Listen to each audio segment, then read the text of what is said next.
All right. Hello, everyone. Welcome. Uh, we're back. As always, I'm probably gonna start the stream today with doing my daily in pre-searing Ascalon. Kind of go through and do the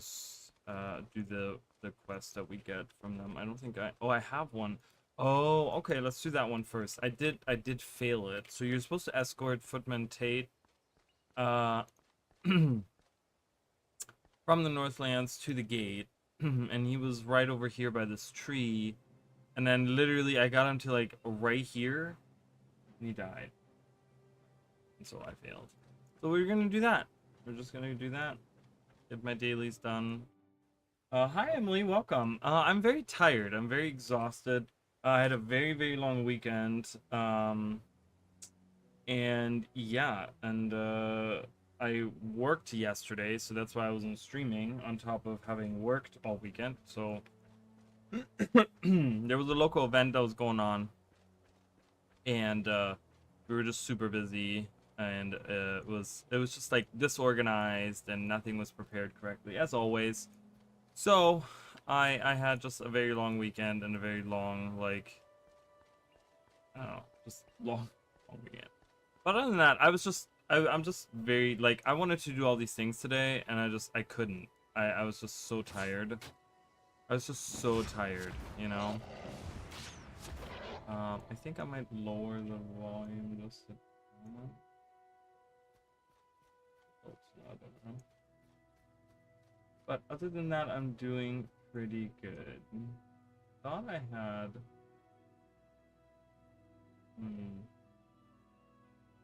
Thought I had the chat box. Oh, the chat box. Wait, is the chat box there? Oh, it is. Why is it like this? Because I don't have it like that. Yes, I do. Hold on. I'll make it a little bit smaller.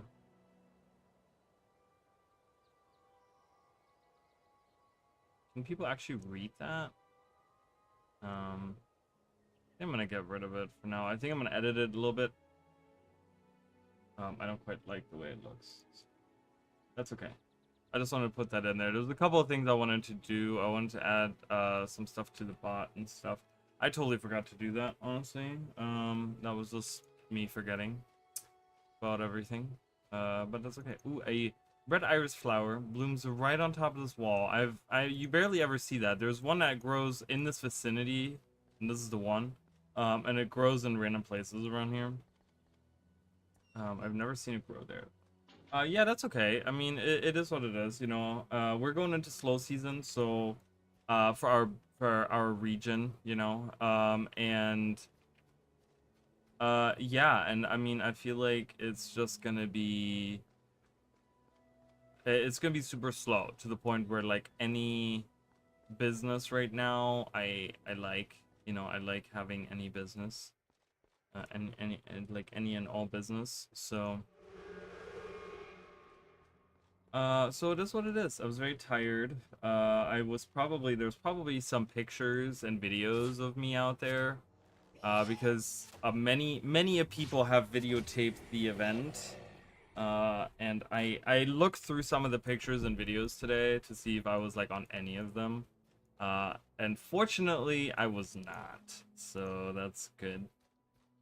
I'm sure there's pictures of me out there somewhere. I didn't see too many people like taking pictures directly of my because I was working the outside bar. So I don't think there was people like taking pictures directly of me. But yeah. Oh, I gotta turn on. See, I always hate.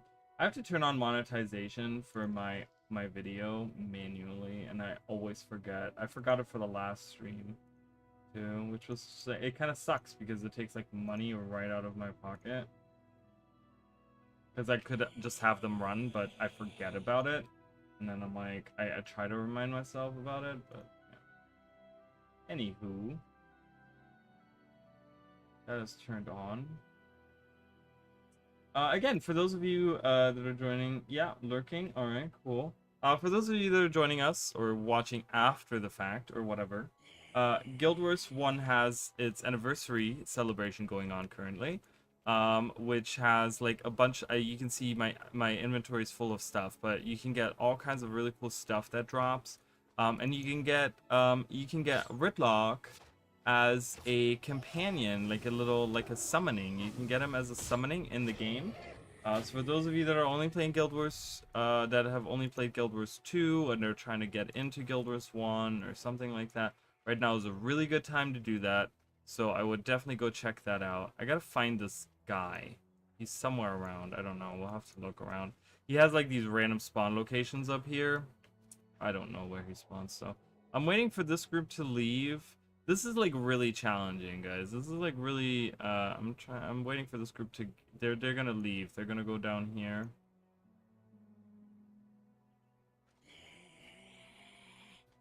What would be awesome? There's pictures of me? That's not awesome. I don't know what we're talking about. Whatever it is, it's probably not awesome. Yeah, you can get like rockets. Pew! Oh, I missed it. I'm too zoomed in.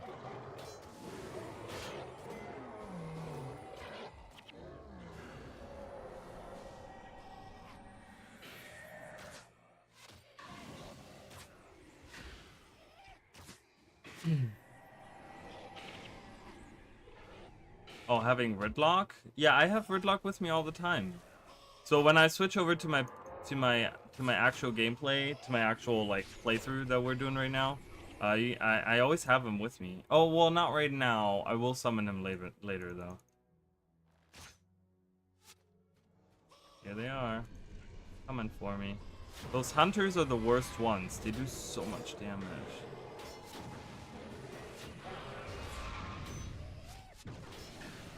Yeah, it's with the Y, but that's okay. Hello. Oh my god. My sound control won't work. Why? Why is my sound not working? My sound control. Holy crap. Wait a minute.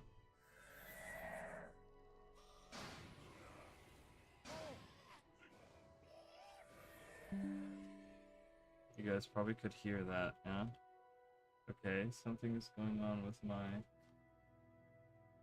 sound. I'm not adjusting your guys' sound. What is going on right now? I don't know what's going on with the sound. Because it has not connected. I don't want to connect.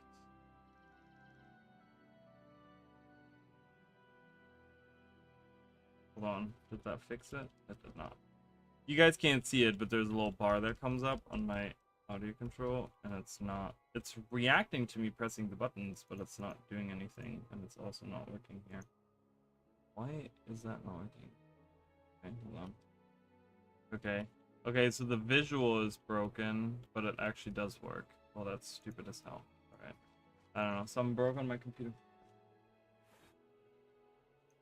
Yeah, so you can get Ridlock, and he kind of hangs out, and it's really funny because people so there was actually like a lore thing where people were talking about, so Ridlock in season 2, right? He goes into the mists. He goes after the sword, right? After his sword.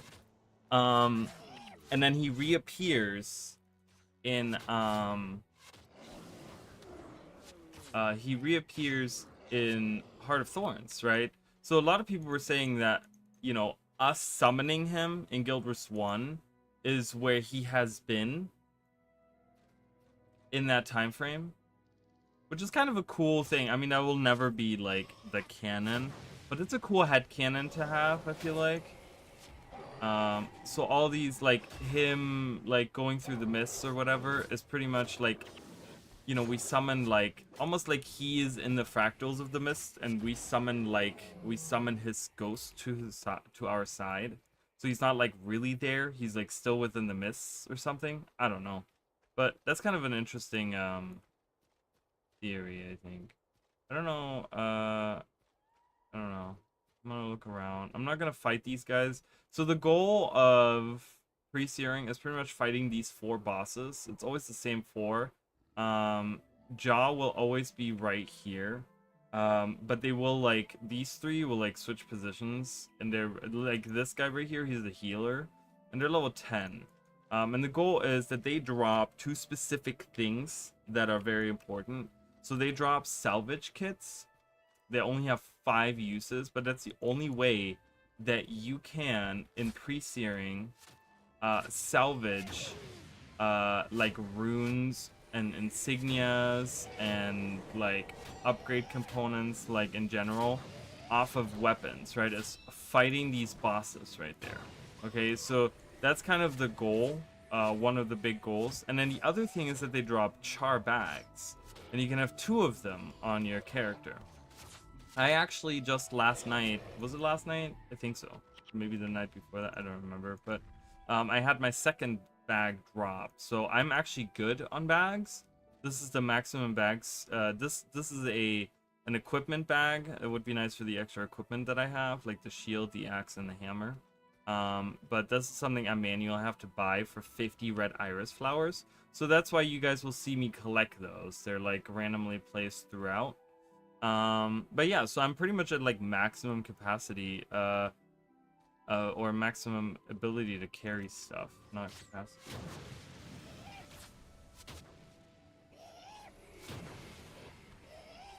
But yeah, right now is a good time to get into Guild Wars 1. Like I said, you get birthday cupcakes, which are super nice to have.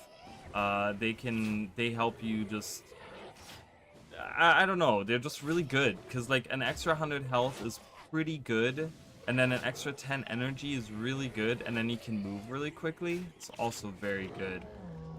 So that's only for 10 minutes, but you can stack these. And then honeycombs. Honeycombs are highly sought over because they give you a morale boost, which 5% morale boost means you get 5% health and energy, and you can actually stack that up to 10. Meaning that you can get 10% more health, which for me would be 42, right? And then 10% more energy, which is, you know, another 2 energy. And that doesn't have that, you know, unless I die, this doesn't change. So it's kind of nice to have that. Okay, I don't see Tate anywhere, but we haven't explored everything yet. I also find it weird. So, oh man, I gotta write that down. So one thing that I want to do I have I have sticky notes somewhere. In here, perhaps? Nope. In here? Yep. There they are. I found them. So one thing that's really cool, and I've kind of talked about this. Do I not have a pen? What's going on with my life, everyone? Here's the pen. I don't like this pen, but that's okay.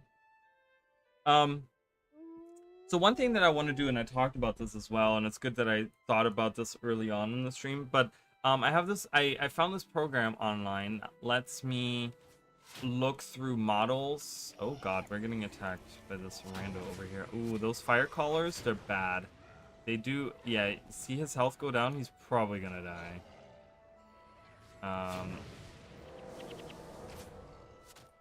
Oh, maybe he's not, I don't know. Maybe he is. He probably is. Yeah, he's dead. They're really strong. You gotta be careful. The firestorm it's bad. It does a ton of damage. I found a program online that lets me look at Guild Wars maps. I talked about this before. I talked about this last week sometime. That lets me look at models and maps specifically of Guild Wars, not Guild Wars 2, but Guild Wars 1. And I would like to do a stream of like just like, you know, just like casually going through and like looking at the cool maps that, you know, because when you get a different perspective of them, like a bird's eye view, and you can kind of like look from like a different like angle and stuff at different things, it just, I don't know, it gives you like an appreciation. Like I said, when you see like Kaineng and how massive Kaineng is, you're like, holy crap. Like there's so much detail and there's so much that they put into these maps, and it's just really, really cool. So I would like to do that. I would like to go through and look at those. So I'll probably do a stream where I just kind of look at maps and we can just like hang out, you know, and just chill out and talk about these maps and stuff. Firestorm. He's already casting a Firestorm. It does 18 damage, like, per pop. Ugh, so bad. Kill him.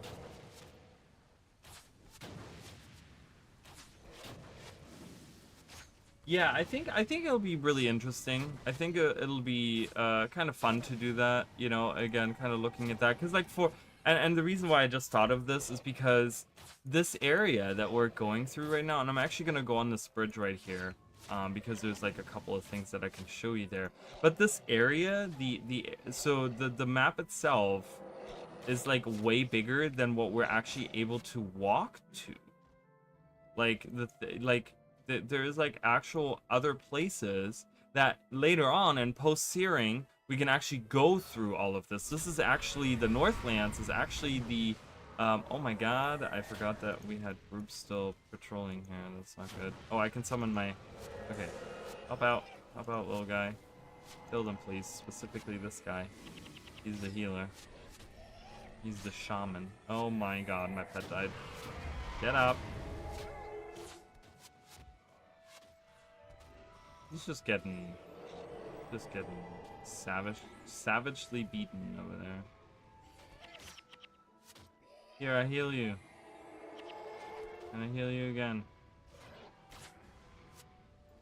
But yeah, so we can kind of, because this area is the first mission after the first actual mission of the game is this area, just in post-searing, where you have to go, you know, right here, you have to go across this like landscape, and then you go further up, and then you escape going across these bridges, and the Char are attacking, and then you like push back to Fort Rannoch is what happens.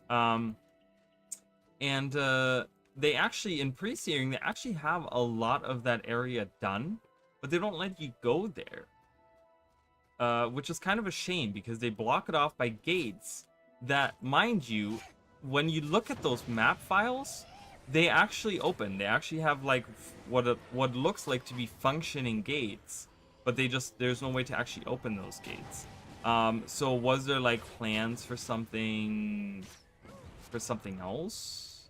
You know, for like expanding maybe on the pre-searing area, because that was something that a lot of people always wanted for a long time. It was when they added pre-searing as like, you know, they added these missions. So pre-searing was always there from the get-go, but then people made it this challenge of getting to level 20 in pre-searing, like staying in the tutorial area. And a lot of people you know, a lot of people did that. That was like this challenge thing, right? ArenaNet acknowledged that and actually added a way, like you have every day you have a quest that you can do where you can get experience points to level 20. So they acknowledged this, and they were like, that's kind of cool, and we kind of want to make this a thing. So they added a title to be once you reach level 20 the first time in pre-searing, you actually get a title. And they kind of just, you know, and they added these quests to kind of acknowledge, like, this is a cool challenge, we really like this, da da da da da. But then it seemed, and I think the Northlands were then added. Maybe they were added later, or they like changed something about them or whatever. I'm not sure. Maybe I'm wrong on it. Maybe the Northlands were always there. I don't remember how the Northlands thing functioned, but the thing was that, like, right from that point, people were like talking about, oh, okay, they're adding quests and stuff. So people were talking about, like, are they going to be expanding on pre-searing? Like, are they going to be doing more? And when you actually look, like, so this area right here with the like lake, and you have that little circular structure and all those ruins in the back, you can't access that. There's a gate right over here that we're looking at right over here. Okay, this big building right here. Okay, and in post-searing, this is the gate right there. You can kind of see a little bit of the archway there. But there is a switch in post-searing Ascalon that opens up this gate right here, and you can walk through it, and you can come down here, and this is all destroyed. This is like, you go like down this hill, and you can see that there used to be water, but there's only like tar, like way on the bottom. So this is not at all how it looks then. but and then this gate right here. Now these are functioning gates, and they don't. And you know, in post searing, you can open that one gate, and then this at some point does open as well because you actually come through here and you run through here to the wall. At the end of the mission, you actually have to escape the char, and you run through here. And people were thinking about, oh, maybe they're going to be expanding on that, right? Maybe these areas are going to become. Oh my god, there's 2 fire crawlers. That is not good at all. I was hoping to find Tate without having to deal with something like this. See, that's what killed me last time. There was a fire crawler that like used a firestorm on Tate, and it was just like the end. Yeah, this guy's probably gonna die too. Just oh god, firestorm. Ah, get him, kill him. Oh, he survived the firestorm. Good. He wasn't attacked. I was the target of the attack, luckily. But yeah, so it was just kind of like this thing where people were hoping like maybe we're gonna get to see more of pre-searing.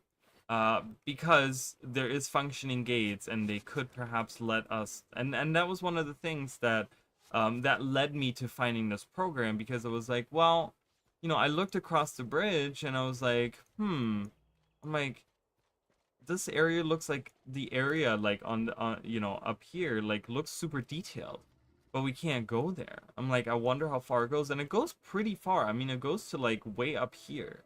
So they could like almost, I mean, it cuts off right here at Pike and Square. We can go to this whole area. I can't draw on the map, unfortunately, Guild Wars 1. But so this is kind of where it drops off. We can go into Pike and Square. It's blocked off right here by actually rubble. It's not a, it's a gate, but it has rubble in it. And then there's the gate right here across the bridge that I just looked at. And then there's a gate right here. And then we can't cross over this lake over here. So that's kind of where it cuts off. But it has all of this stuff up here that is like rendered. Like it has like, it's actually made. It actually has like stuff all around it. And it's kind of a shame. I'm like, that's kind of a waste of a little bit of an area. They could have just like put like random hills or something to block us and just open that area up and add like, and you know, and add more missions for us to do in that area. You know, it's like add some more, because right now we have 7 quests. So every weekday has a specific quest. So you can do like, on Monday I do this quest, and on Tuesday I do this quest, and blah blah blah, whatever. But they could have added more, you know, they could have just added like but of course development has gone away from Guild Wars and there's no new content. We did hear from the game director of Guild Wars 1 fairly recently, in the last like couple months or something. I don't remember when this came out. Time in it's just non-existent. I have no idea when anything ever happened. Like, you know, everything is just like recently, you know, like the other day. Like the other day is anywhere between like the other day, okay, and like 3 years from today, like, or 3 years in the past, you know. It's just like the other day, and people are like, that happened like 6 months ago. I'm like, it sure did, but to me it's the other day. But anyway, so the other day, and I'll just keep saying that, the game developer of Guild Wars 1, so not Guild Wars 2, but the game developer of Guild Wars 1, which is the soul. They have one single guy, and I forgot his name. He has like a really long name. I think he has like a hyphen name or whatever. One single guy that's working on the game still, okay? And he recently, I think recently tweeted out something along the lines of that his workload, his work day, his whatever, you know, things he's working on, went from having 10% of development time put into Guild Wars 1 to having his Guild Wars 2, most of his Guild Wars 2 duties allocated to other personnel, and having that number from 10% increase to 80%. So he's working on something. He's not working, he said, don't expect new content, just expect like things like bug fixes and da da da da da and whatever. So, you know, I don't know. I guess there's hope. You know, there's always like, because there's also the thing. So we're on the 19th year this year of Guild Wars 1. next year will be the 20th anniversary. Um, and they did like something for the 10th anniversary. They did something for the 15th anniversary. The 15th anniversary was huge because there was actually new skills in the game. So, is there something in the works for something for the 20th anniversary? Like have they decided to do this because they're like, "Hey, you know what? We want you to do like something really cool for the 20th anniversary, but we need you to put more time into it." So they were like, "We're gonna have some other people pick up your stuff that you're doing right now, and then that way we can make that happen. Then you can add something in, whether it's new skills or new weapons. That's the new weapons was the 10th anniversary, new skills were the 15th anniversary, pretty much. Oh, there he is. See, he's in the same location, which I don't think he always is. I think he's always in a different location. But God knows.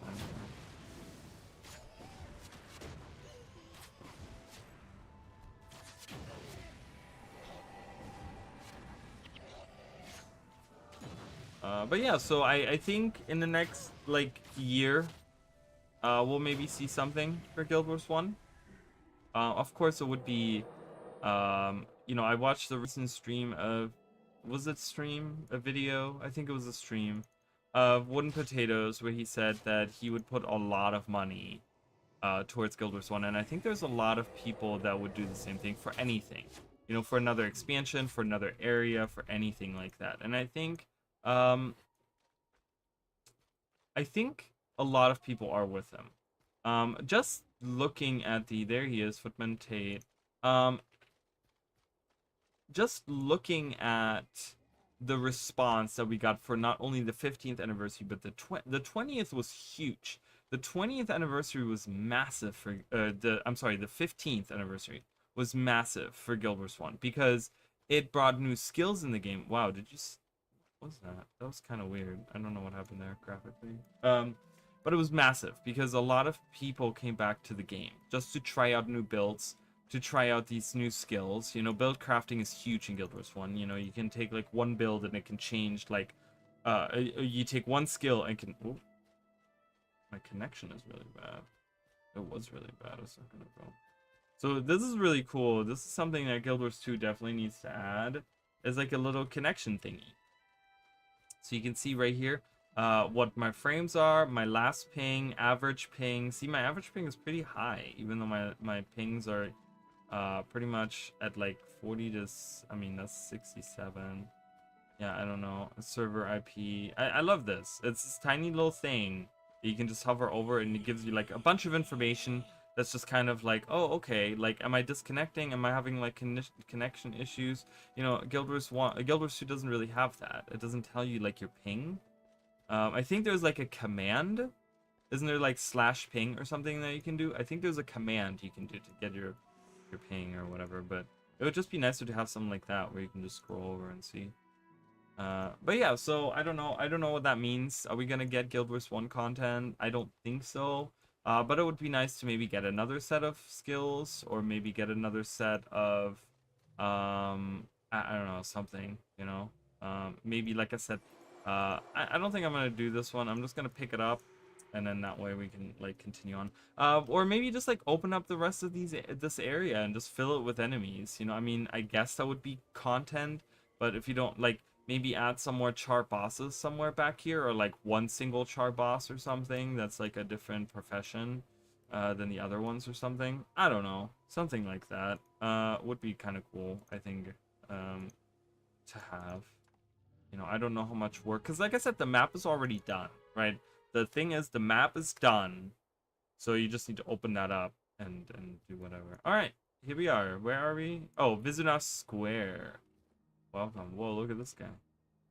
No head. Oh my god. He's wearing I think this is an outfit. Costume. One. One. Hello. I think this might be a daily. Usually when you have a bunch of people like this, a group of people, in the map, that means that this is like the daily mission that they have. Yes, this is... I think this is what's happening right now.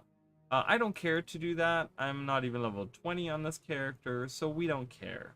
All right, so let's kind of review where we are. The goal is to get to the lurker today. I have a pretty good feeling about it. I think this is gonna happen. So remember, okay, we're gonna kind of review. We were a student at the monastery. We did all these things. We got really good as a ranger and blah blah blah whatever, right? And then we went to the estate to kind of be like, hey, we're the cool kid around here. And we found out that there's some kind of affliction going on, and that set the whole island on panic. Meanwhile, the pirates are kind of taking advantage of that, the Crimson Skull, and we have to like they're trying to attack the village, and we had to defend the village, and then we killed the boss of the Crimson Skull, but that wasn't the end of them. We also heard about Naga, and we kind of went to the other side of the island to go to another monastery to find out. They were overrun already. And then we did a bunch of stuff in the Hydra Lagoon where we dealt with a gentleman that wanted to join Musagi. Remember Yatoro Musagi? He wanted to join the Crimson Skull, so we had to give a message to his mom. And then we kind of dealt with the Naga boss up here. We found out that they overtook a village here. We learned about the beast that lives in the lagoon. We killed that. And yeah, so we kind of we find out then that we defend some of these towns here, and we find out that Zendaijun is the place of where the affliction originated on the island, only to find out that Master Togo kind of talks about we have to go to the mainland to really find out what's going on. We go to the mainland and we find out that there is a gang war going on. I don't think I really talked about this last time. So there's the Ampha, which are these bandits, and we fought a bunch of them. They're like they come from the Undercity, and they're these like hooligans and whatever, right? And then we have the Jade Brotherhood, which are kind of like the opposite of them, and they're kind of fighting in the streets. So there's like these two gangs going on, like the two gangs fighting each other. So a gang war going on at the same time as this like plague, this affliction is going on, right? And it's just kind of like everyone's like, what in the hell is going on? Oh, I wanted to show you guys something that I didn't do last time. And I need to figure out exactly where that it's down here. Yeah, and so we make our way. We kind of learn a little bit about the affliction, and we go around and we have to tell Yijo's mom that he had passed away, and we learn about how Master Togo is actually the half brother to the Emperor, so that's why he gets that kind of special permission to do certain things. And yeah, so we find out that Menlo of Ascalon, so pretty much Prophecy's characters, are coming over here to help. So we're going to the Vizina Square, which is the local quarter, and then there's another outpost that's called Vizina Square, and that's the not local, the whatever, the outsiders quarter or whatever it's called. I forgot. But there's two different outposts, and we're pretty much like in this next mission we're gonna join together to go to where they think this affliction is originating from because they found out where it's Master Togo knows where it's from, so he's trying to like combine forces and attack right the source and just kind of get rid of it and kill it and be done with it, right? But I want to go back here and I want to show you guys something. So we have the Junlei agents, right? These are the ones that have our banks, right? We see them in every outpost, but they originate here from Cantha. Okay, they're like a Canthan organization, blah blah blah, and they still exist now in Guild Wars 2, right? They're still like they're still operating as Junlai's Jade. They take care. They do all the whole like Jade situation. So they're not just like these commerce, but I think they have like this widespread like web of like agents and connections, and there's like a lot of that kind of going on where they're almost like the order of whispers kind of. But this is their headquarters. Very very like it's kind of weird, right? Because it's kind of unceremonial. It doesn't have any signage out front or whatever. We just see some you can see here the chests, right? So we can look at the chests, right? This is what they look like. Okay, and they have these extra chests right here. So this is where they store them. This is where the chests kind of come from. Okay. But we can go further in and kind of explore that a little bit, right? Oh, and that's very interesting. So we come to a closed door, and it's this room, and you can see it. That's why I kind of went back because I saw it on the. You can see how massive this room is, right? Compared to like all the other like this room is huge, and like this is where all the like artifacts I guess that people store are stored, right? In the chests. And then there's one golden chest, and it's glowing, right? But this is not the only thing. So it's very mysterious. The door seems to have like a weird. Do you see that? Do you see this like weird glow on it? Like what's going on there, right? It's kind of strange. It's not a regular gate. And we can't pass through. There's no lever or anything to get in it. But then when we do one thing, we kind of go, and I think we can't we manipulate this to work? I know there was a way to do it. When you can look behind, this door. I don't remember how to do it. How does that go again? Or was it like zooming in all the way and then zooming out? Oh my god, how does it work again? I don't know.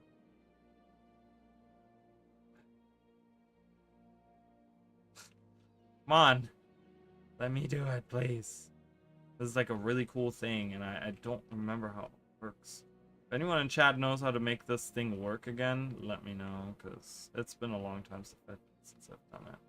Because there's something you can see.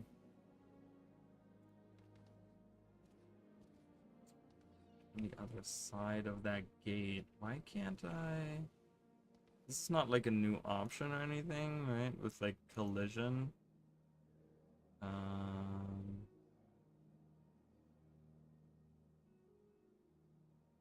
No, I don't think so.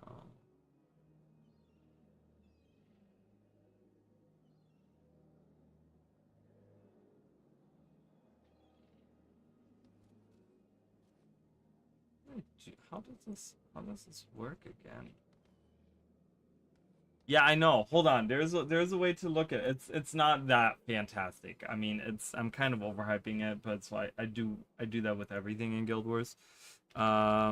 I gotta look up how to do that. Headquarters. Yeah. Blah blah blah. Ah, that's what it is. Okay. I don't know if this works. Okay, hold on. It's not. Hold on, I gotta find the key.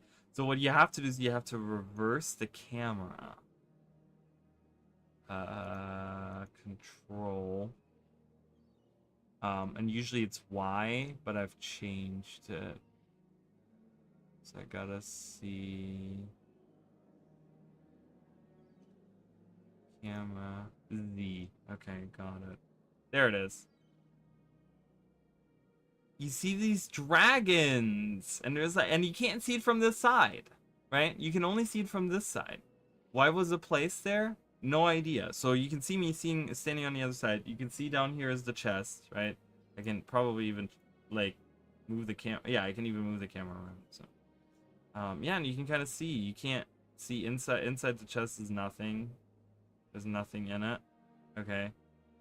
Yeah, and there's these like cool twin dragons. So that was, if anyone remembers, oh my god, this is something that I never talked about.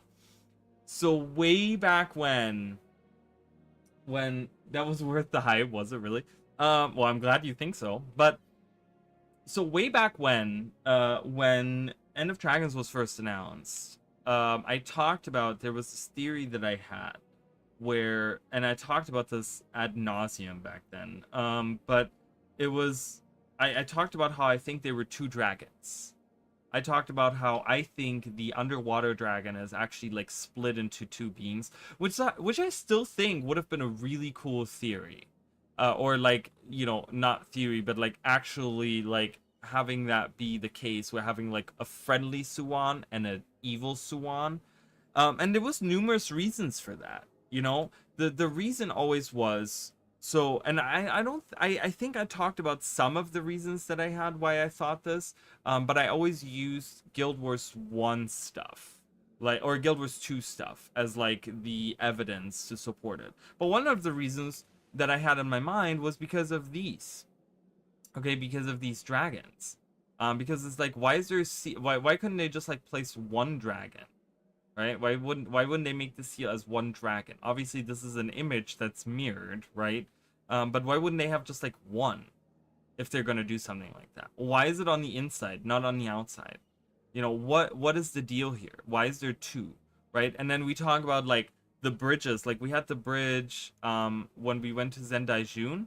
There's that stone bridge that has two dragons across it, which we can see the same bridge in front of Xingji Monastery, right? So I'm always like, okay, there's always two dragons depicted, always two Chinese dragons depicted. Then there was another thing that I had was that there was two. So right up here, and I showed it. I think it was at least in the shot because I talked about how Kaineng was kind of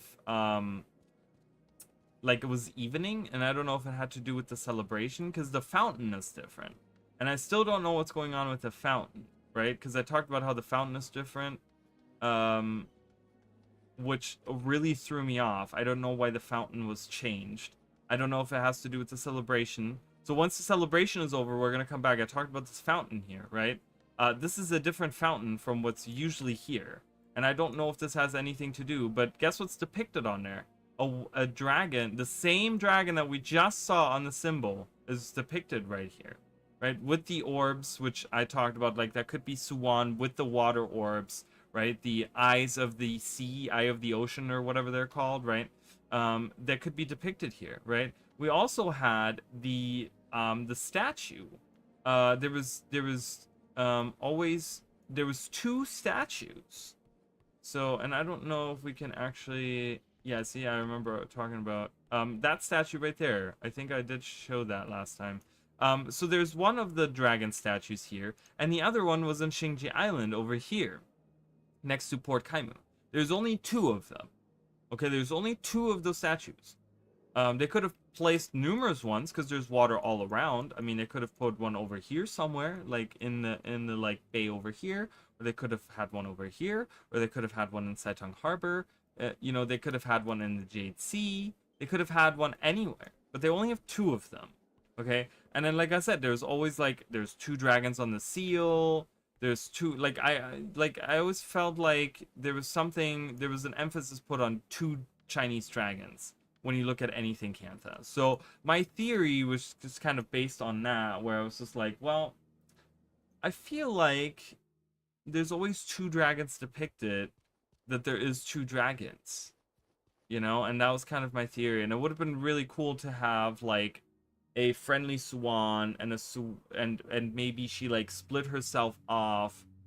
Maybe she split herself in half, like to because the one half of her was like devoured by the void or something.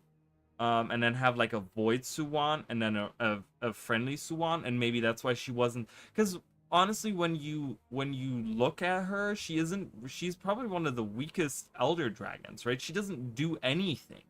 She really doesn't do anything. She doesn't have any minions. She doesn't fight in any shape or form. She doesn't use any of her powers in any shape or form, unless only when we fight her.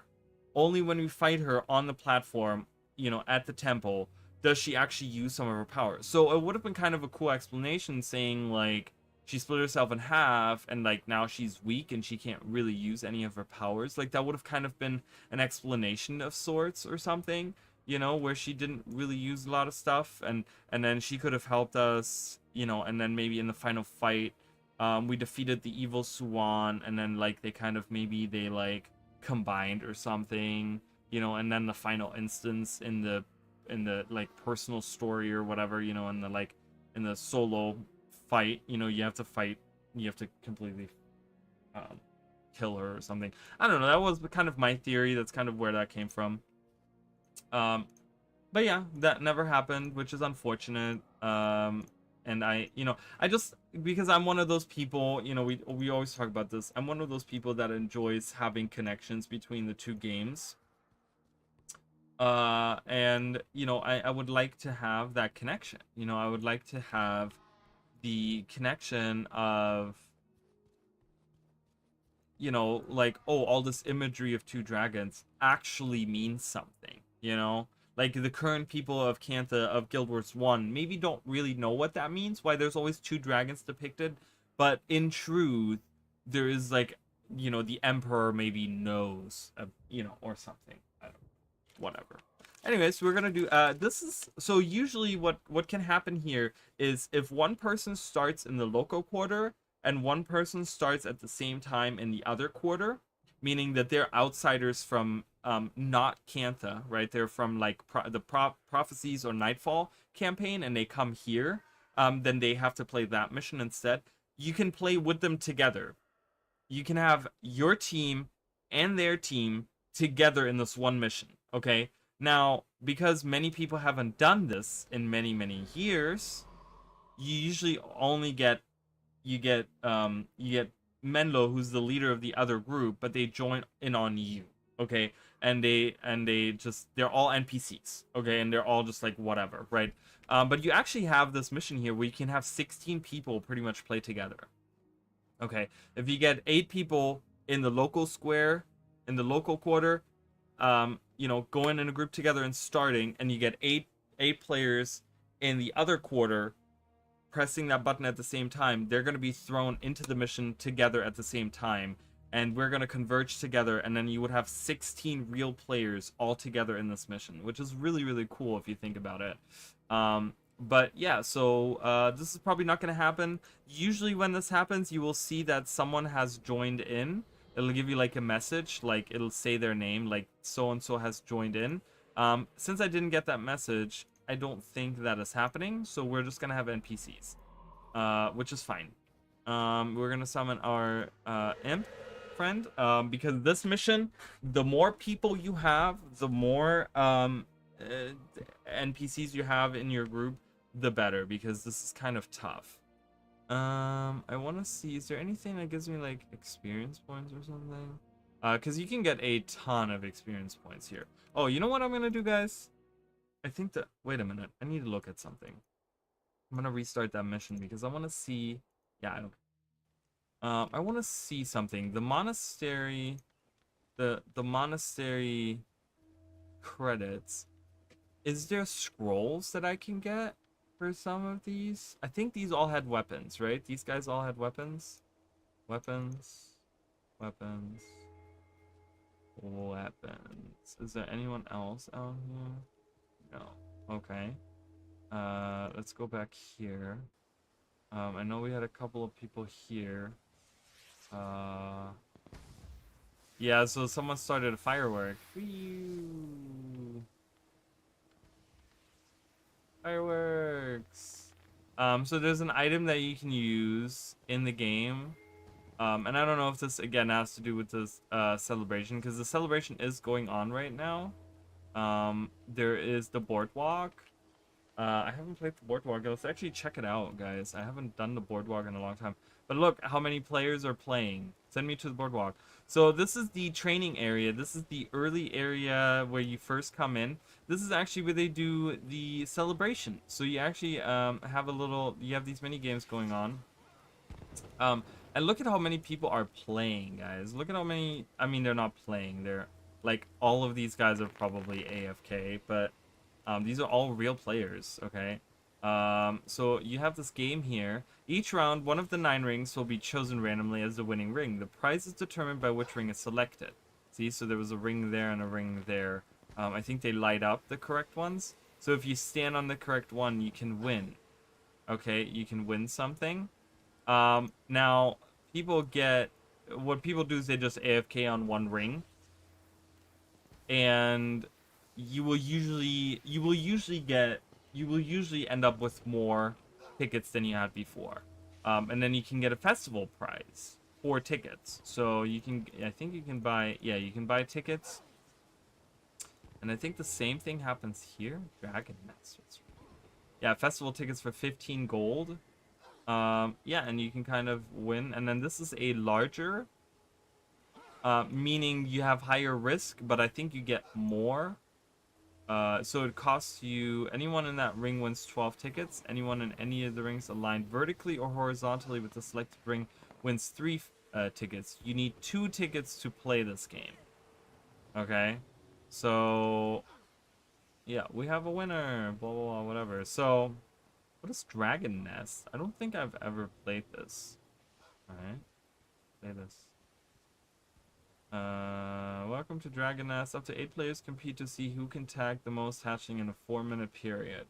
Tokens are awarded to the top. Tell me more about the game. Let's play something. What did I get? I can't play. Let's play it, guys. Let's do it. I don't think I've ever played that. The ring thing, I mean, you know, it's whatever. I mean, there's, you know, it's just kind of, it's just kind of cute. You can, like, pick a ring or whatever, but it's at random, so you might as well stand in one ring. But yeah, people AFK, and then what do you get for festival? We can look at it. We can, I don't know how many tickets I need. I'm gonna buy a bunch of these. I don't know how many tickets, oops, I have 7 tickets now. I hope that's enough to participate in the...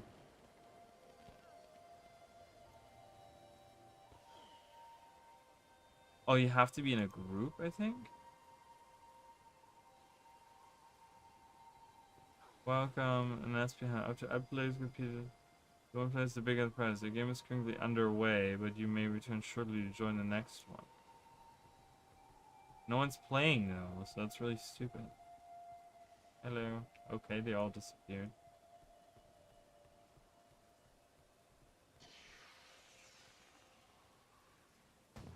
But yeah, you can use this item that starts like this firework for 5 minutes.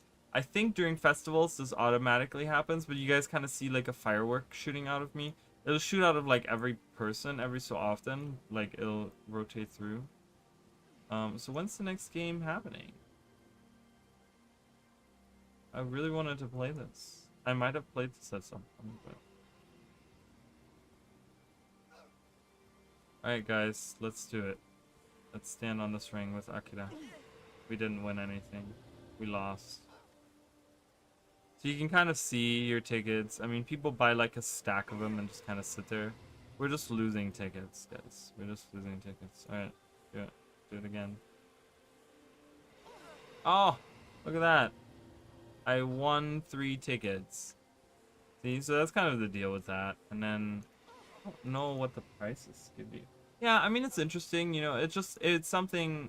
Oh, I need 25 to get this. I don't know.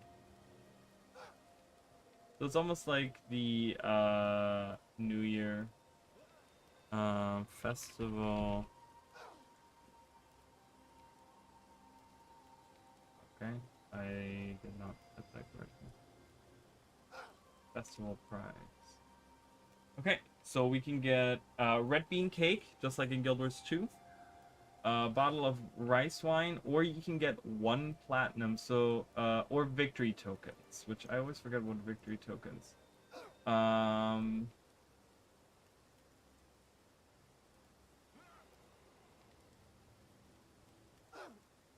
Yeah, so you can actually make some money off of it, right? So, because if you open those, there's a 5% chance to get a platinum, which is 1,000 gold, which is pretty much, it's so, because in Guild Wars, you know, you deal with different things. So gold is pretty much like,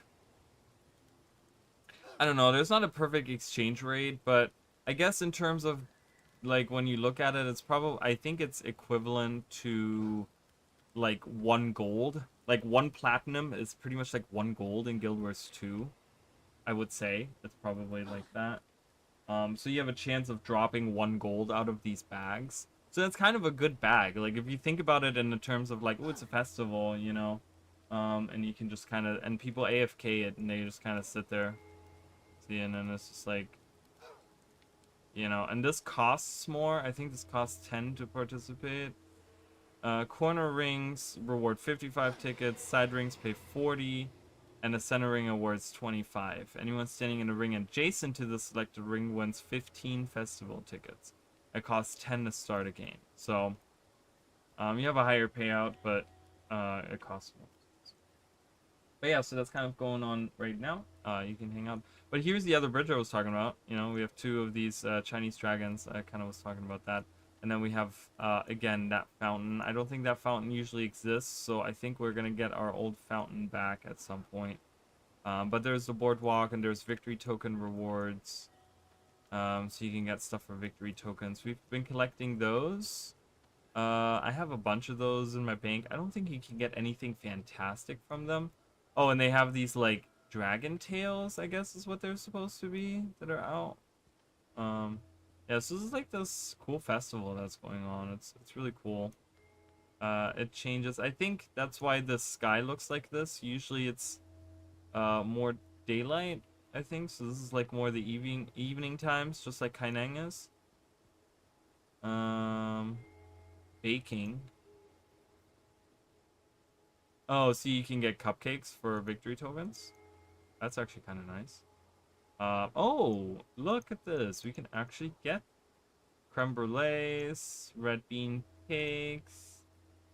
If we wanted to, what do you have? Oops. Oh, I did not. Nope. I didn't even realize what he was saying. Whoa.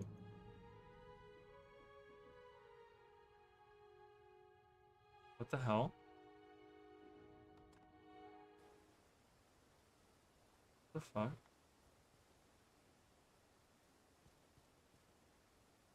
Whoa. Is the stream okay? Because I just got, like, kicked out of... That was weird. That was really strange. I'm not losing any frames. That was really weird.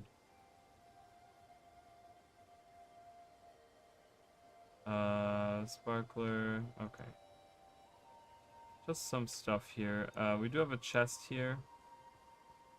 Yeah, so the lag is from, like, loading in the other players that are there. Do I have victory tokens? I think I have a bunch. Let's grab those, and let's, I mean, I don't need all of them, but that's okay.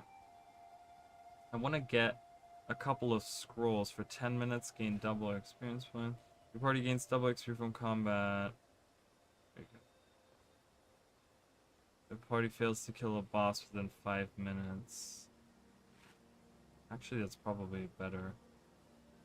Alright, let's do the mission. So we'll move on now. Enough of dilly-dallying. I haven't done anything yet. Alright, let's start this mission again. I wanted to get a scroll because we're going to be killing a lot of enemies in this mission. Oh. I don't know why I wanted to talk to him, and then I'm like, okay, well, you're not. Do they have anything interesting to say? That would be nice to know, maybe. Of the plague. They do not scream for help or even look surprised when my dagger sliced them open. They come to me expecting death. It would seem they are more intelligent than some think. Okay. It is strange to be wary from all those I care about and to be surrounded by so many I have little use for. Death is a part of life. Many in this city should welcome it with open arms the way they're forced to live their lives. Oh my god. When Master Togo picked me to come help defeat the plague on the mainland, I was shocked. Of course he would not send Headmaster Ka. He would just make a mess of things. But I ached to be away from Mei Lin for so long. Surely he could have found someone else to send. Mei Ling being the other mesmer trainer, we talked about that. He kind of has this... Lo Sha is kind of like in love with Mei Ling. The accumulation of living within the city makes it a ripe location for the contagious development of the plague. If we keep our wits about us, perhaps we will subsist long enough to see this jaunt to the mainland be successful, despite the odds being principally stacked against us. You may assist me with something? We have come here to accomplish a task. All action that go to... Okay. Isn't this city lovely? Plague running wild, gangs in the streets, merchants trying to rob us all blind. I feel like I'm truly alive. Look on the bright side. All kinds of horrible things could be happening that aren't. Why haven't I seen a single Yeti trying to eat anyone since I got here? Wow, okay. There's little love for those of my kind in this place, yet I am here to help save them all. To those who matter, actions speak louder than words, and my actions shall echo across the city for eternity until all recognize the honor of the Tengu race. Duena's love will shake the very pillars of the city, and will, with it dump the sickness, plague, and evil out into the light, where it shall repent and be set straight again. Let us hope all of this can be accomplished without bloodshed. In the end, all creatures are good at heart. So it's kind of bittersweet that Talon talks about this, right? Where he says, um, you know, he talks about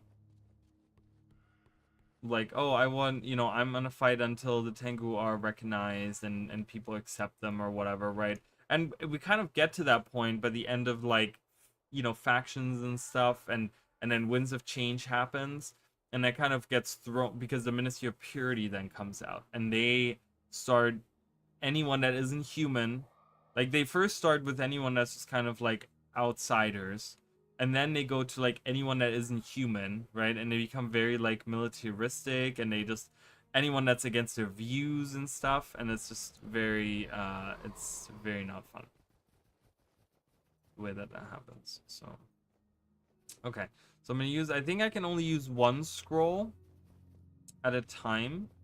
I want to say there's only one effect that they don't stack. I think, I don't know.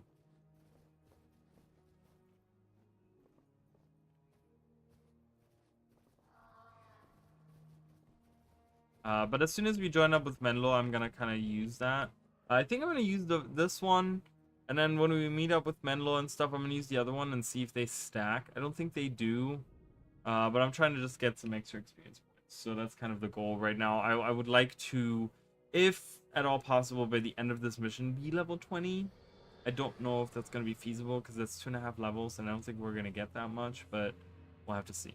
I'm gonna summon my friend. Alright, so I think Togo said something before we start the mission.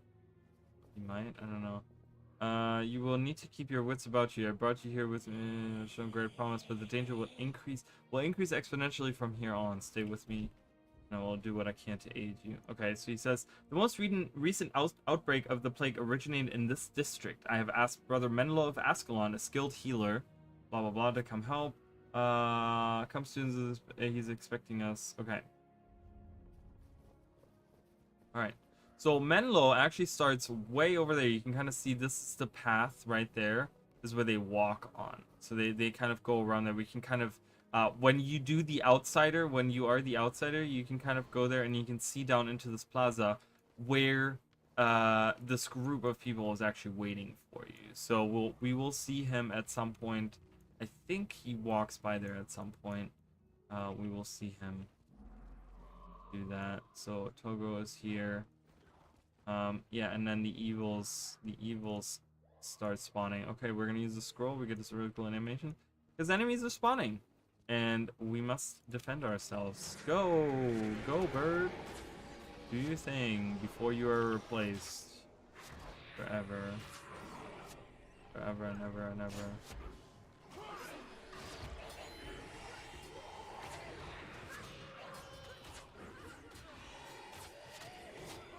So the peasants are getting killed. We're kind of trying to help them, but there's not much we can do for them. So, unfortunately. There they are, look. Menlo, he looks over and he's like, oh my god, we gotta hurry. So we have the whole group. They're all coming to our aid. So we have another group coming, but it's gonna be huge because there's gonna be massive amounts of enemies because we have pretty much 2 groups at once. So you see this like huge group of people like that are going to be fighting, and the 2 that need to survive are Menlo and Togo. They both need to survive. We should have some. Menlo himself is a healer. I think he brings is it Emmy? Is Emmy the healer or is Chio the healer? One of the there's a set of twins that's joining him. And I don't know. One of them is a ritualist, and I think she's like a healer. I think, and the other one is an assassin. So they actually are like the two professions that you get in Cantha, that you can only select if you have a Canthan character, which is assassin and ritualist. So. I think Emmy is the assassin. So I think her name is Chio or something. Chio. She is the Alright, let's see if we can. Wait a minute. I'm gonna wait actually. I'm gonna see. Plus 50%. I don't really want to collect. I mean, a blue sugary drink, I guess I can collect. All right, we get a little bit of a reprieve here for a minute. Ooh, look, we get another dragon. It's just one this time, but there are like different flags and stuff. I'm kind of looking around to see if there is any that have 2 dragons on them. So, Chio, I think she is the. What is she? Oh, it doesn't say. But there's 2 healers in the group because Jamai, she is also a monk. So we have both Jamai, Brother Menlo, and my sister Tai, wherever she is, right here, being the healers. Okay, so she right here, Jamai's Gaze.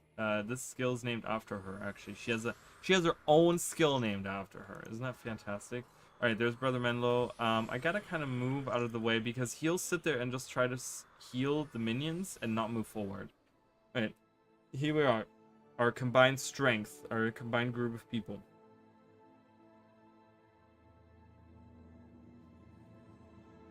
Menlo, it is good of you to come. Not a moment too soon. Master Togo, I'm at your disposal. I will make the introductions later. For now, we have a fight on our hands. Come.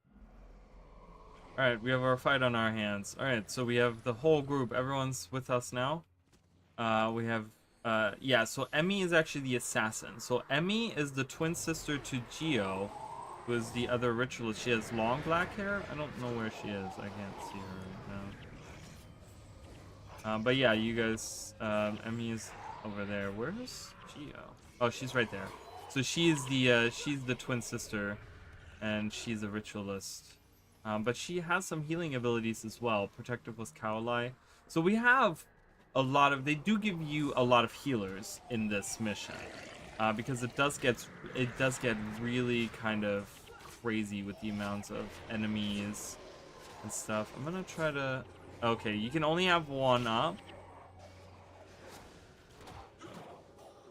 So I overrode the other one, which is fine. I wanted to have this one out anyways. So I need to kill a boss every 5 minutes. I should be able to do that. That should be doable. They do spawn a lot of bosses, but I do get... well, I only got 10%.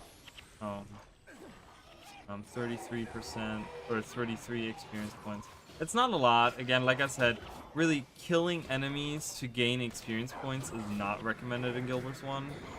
You want to do quests. I mean, if you're really adamant about like I want to level. Oh, Panaku's dead. Panaku. Probably Panaku. There's a boss over there. So if we kill him, this will reset. So we can keep this going as long as we want, as long as I kill bosses in 5 minutes. I should be able to kill that guy. Oh, my pet is dead, so I can't really do anything. My pet is super underleveled right now, guys. But yeah, so this reset, so we're doing good.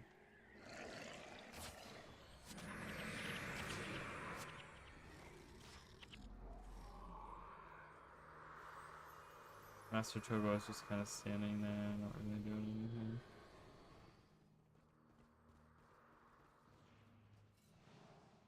You gotta let them kind of reset. This district has been overrun while others have been spared. Let us find out why. Okay, so the reason we are coming here is because this is where like the outbreak is kind of coming from, so we're trying to figure out why that is. Menlo says, I'm certain that this is no natural affliction. It corrupts not only the body, but also the soul. Master Togo says, I agree that the cause of the plague is something supernatural, and I believe we will find it in this district. Alright, so the door opens. And we get to move on. Okay, yeah, they signal us on the map to go through here.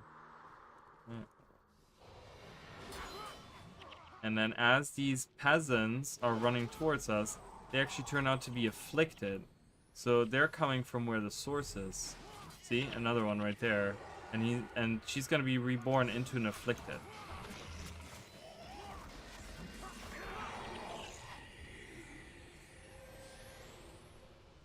This guy, it might happen to this guy too. Oh my god, and then we have, oh my god, and then we have little fucking assassins and shit coming out. Annoying.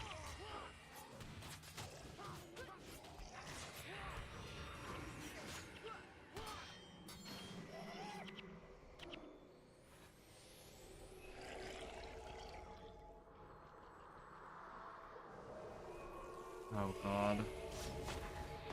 But like I said, we have a massive group of people here. And it's really cool. So Vang, remember guys, Vang was not one of the characters that we were able to select. Right up until now, when we were in Kaineng, we were able to have him as one of our team members. But the reason why you can't select him is because he's actually part of Menlo's team. So he's probably part of the, like, one of the people that was sent by Togo to receive Menlo. So Togo was like, go see, go say hi to Menlo when he arrives and guide him here. And that's why he wasn't available to be in our group, because he's going to be in this group. In the other group,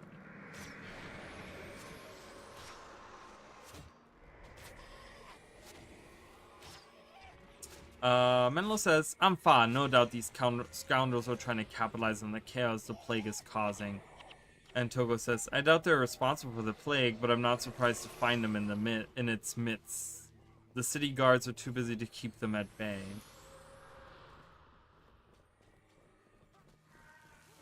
Oh, here they are. Go get them.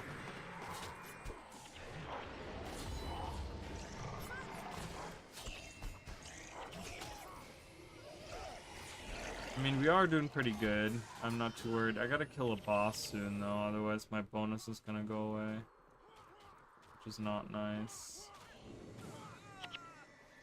There's holes in the ground, see? That's never good.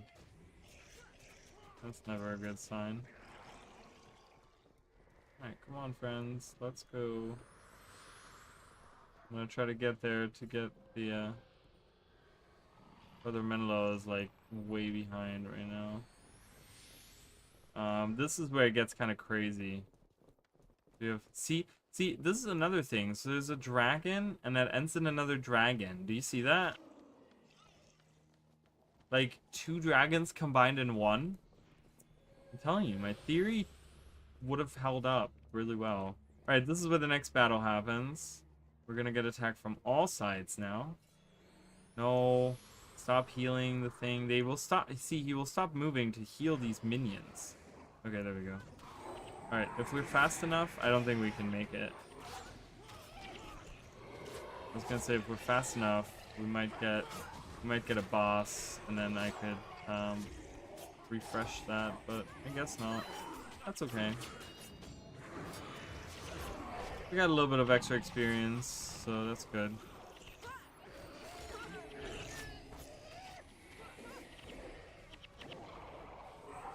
I don't see any bosses spawn either, which is kind of annoying. And it's gone. Alright, oh well. We did get like, what, a quarter of a level here, so that's kind of good, I guess. The monks are the dangerous ones. You see right there, they use the Ray of Judgment. We want to get rid of that. But we're getting, look, we're getting attacked from all sides right now.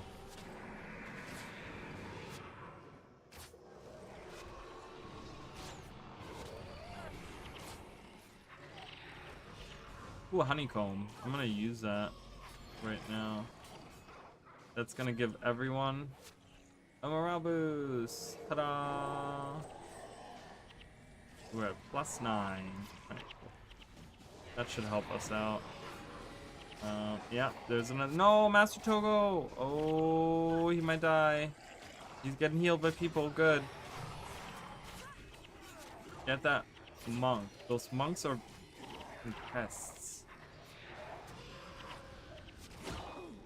Ray of Judgment, like, that's the thing. Like, Ray of Judgment in Guild Wars 1 is so strong. It's like a really cool, I mean, it's just like a laser beam from the sky that obliterates all the enemies. It's just really fun to use, you know? Whether it's effective or not, I mean, it's strong. Definitely.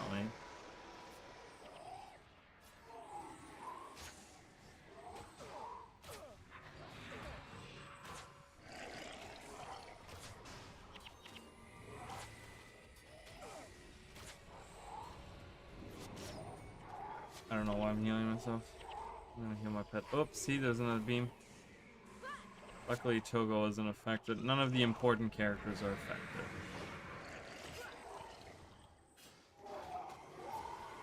But do you see the amount of enemies that are spawning? It's crazy. It's like non-stop. But imagine how cool it would be if you can have... Oh, there's a boss. Imagine how cool it would be if you could have like 16 players with like their pets and they're like whatever, right? Like you could have 16 real life players hanging out in this mission together. Like I think that's really cool.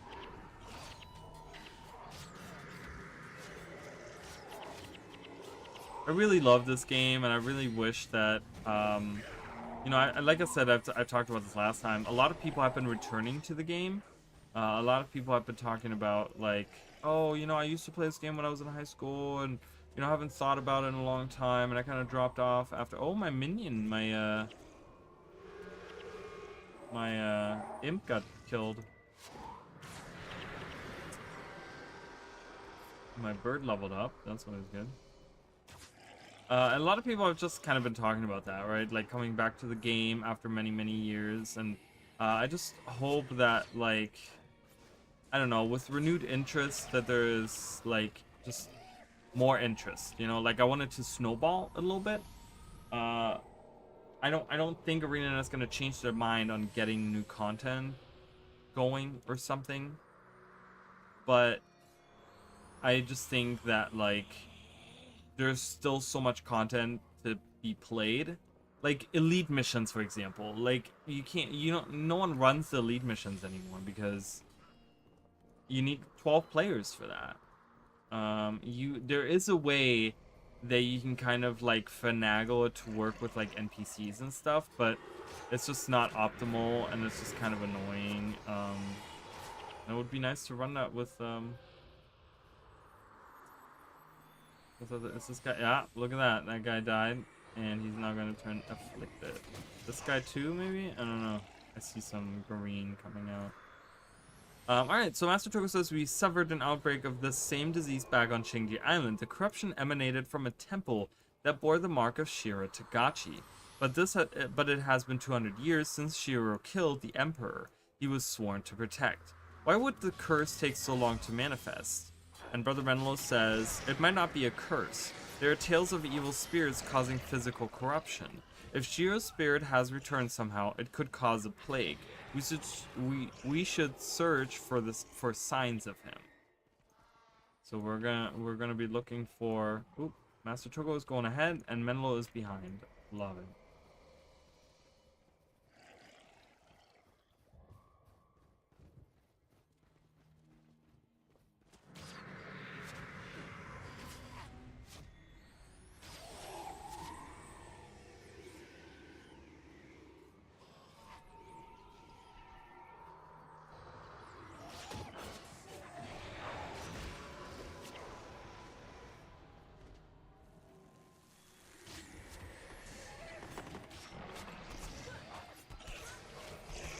I just ate like before I streamed and I'm still hungry.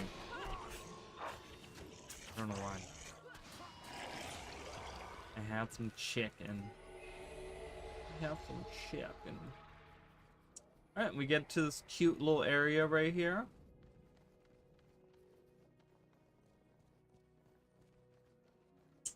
I've always loved this little area. This little shop right here. Really cute. So you guys can see there's like these scrolls in here. They have all these scrolls in there. And then books. Look at all these books that they have. And that's just the outside of it, right? That's not even looking at the inside. All these scrolls over there. This weird whatever this contraption is. But there's more holes in the ground for them to jump out of. I gotta make sure that Menlo doesn't die. Togo's down here, but we're gonna get attacked from this side, from in here, and from up there. So it's just kind of, I think, the best... I don't know what the best position is.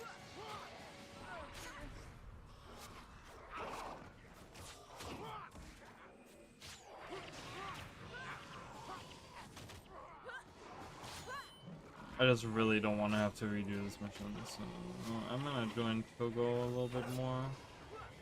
A lot of people are down there, but no one's here hanging out with Togo. I'm gonna try to go for the I'm gonna send my bird. Go bird, where are you?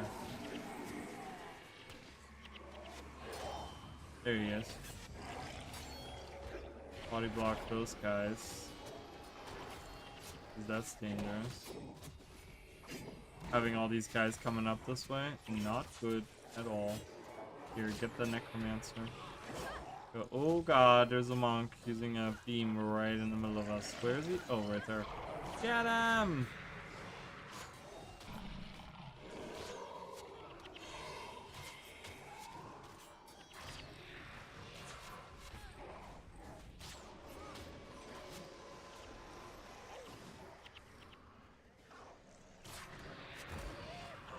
See, as you can see, this outbreak is like really intense here. You know, this is crazier than anything we've seen. There's like dozens upon dozens of afflicted just pouring out of these like holes from the underground and like coming from all directions. So clearly we're getting closer to wherever this outbreak originated from, or you know, the epicenter of this newest attack or whatever. I'm gonna collect this sugary blue drink. I didn't mean to collect that. Get that out of here. Oh boy. Laser beam. Like I said, luckily we have a lot of healers throughout the group. Because Geo isn't a full-on healer.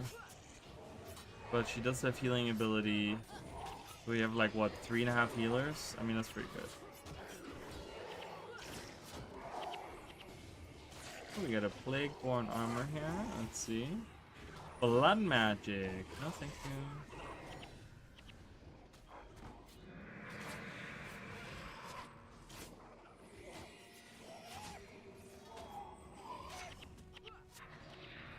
Oh, there's the afflicted Soon Kim. Uh-oh, that's the boss of the area. Get him. Oh, my pet died. Yeah, assassins, I'm telling you guys, assassins are strong. Assassins are super freaking strong. I revived my pet and it died again immediately after.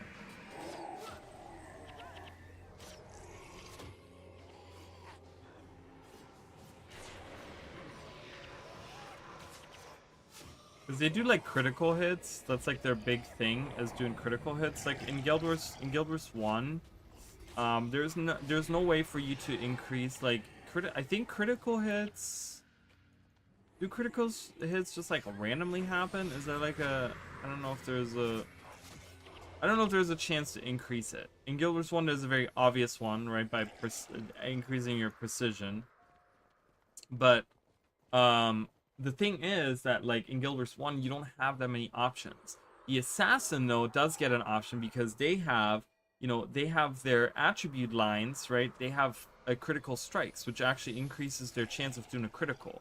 And that is one of their biggest things that they do, is doing these critical... Okay, we gotta follow these guys. We're gonna talk about this in a second, but one of their biggest things is like doing critical strikes.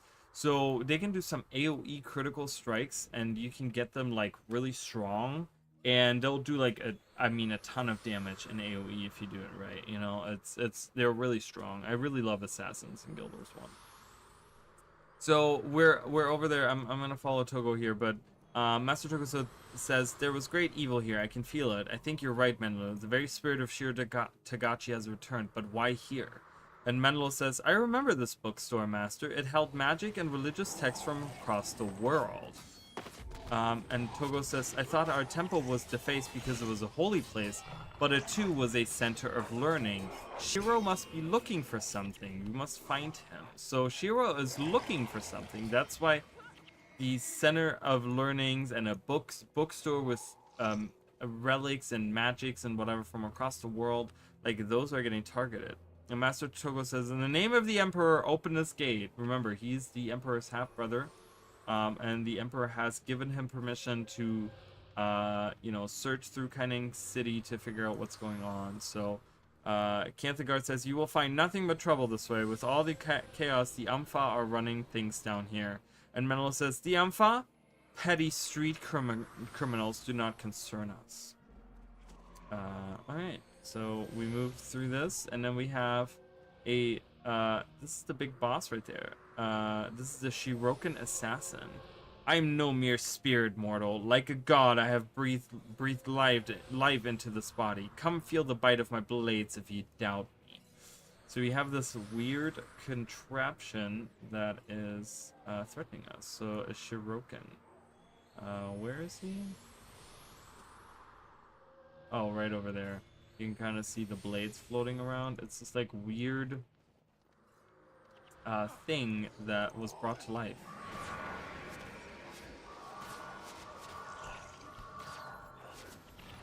Oh boy, so much damage. Get the monk first again. Oh, my pet is dying. I'm just gonna keep healing him. Tanaku died, that's okay. Oh, the assassin. It is the Shirokan assassin. Using Shadow Refuge. Okay, he's dead. Alright, we did it. I think we're good. I think we finished the mission, guys. We did it! Awesome. Okay, so this is a really cool cutscene.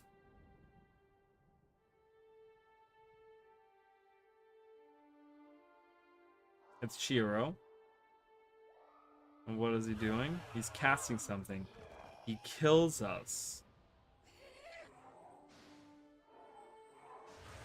And then disappears. So now, who's this guy? Look, my Fire Emblem is panic mode. He's like, they're all dead. We cannot stand by while Shiro continues to meddle in the affairs of the mortal. His duty is to shepherd the newly dead to the gates of the mists. He's shirking his responsibility as an envoy. Disembodied spirit that he lets loose here in the mortal realm. The delicate equilibrium between worlds tips further out of balance. Whatever his plan is, we must stop it. We are only envoys ourselves. We cannot fight Shiro. We can combat Shiro by acting like Shiro.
annoying imp. Way no Jesus. su, the celestial test.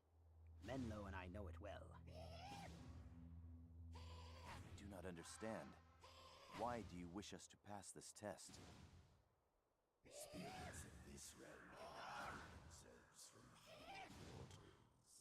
Until you have become closer to the stars, you will not be able to see Shiro, let alone fight him. I see. We are counting on you to help us return the balance that Shiro has undone. We will be watching.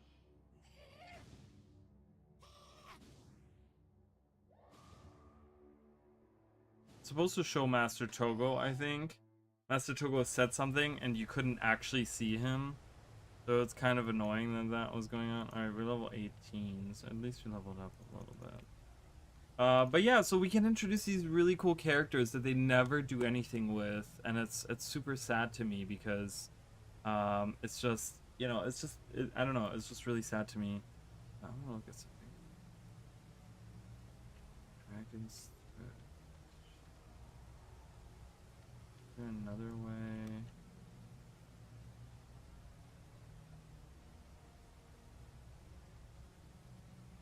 Hold on, let me look at something real quick. Let me look at something real quick.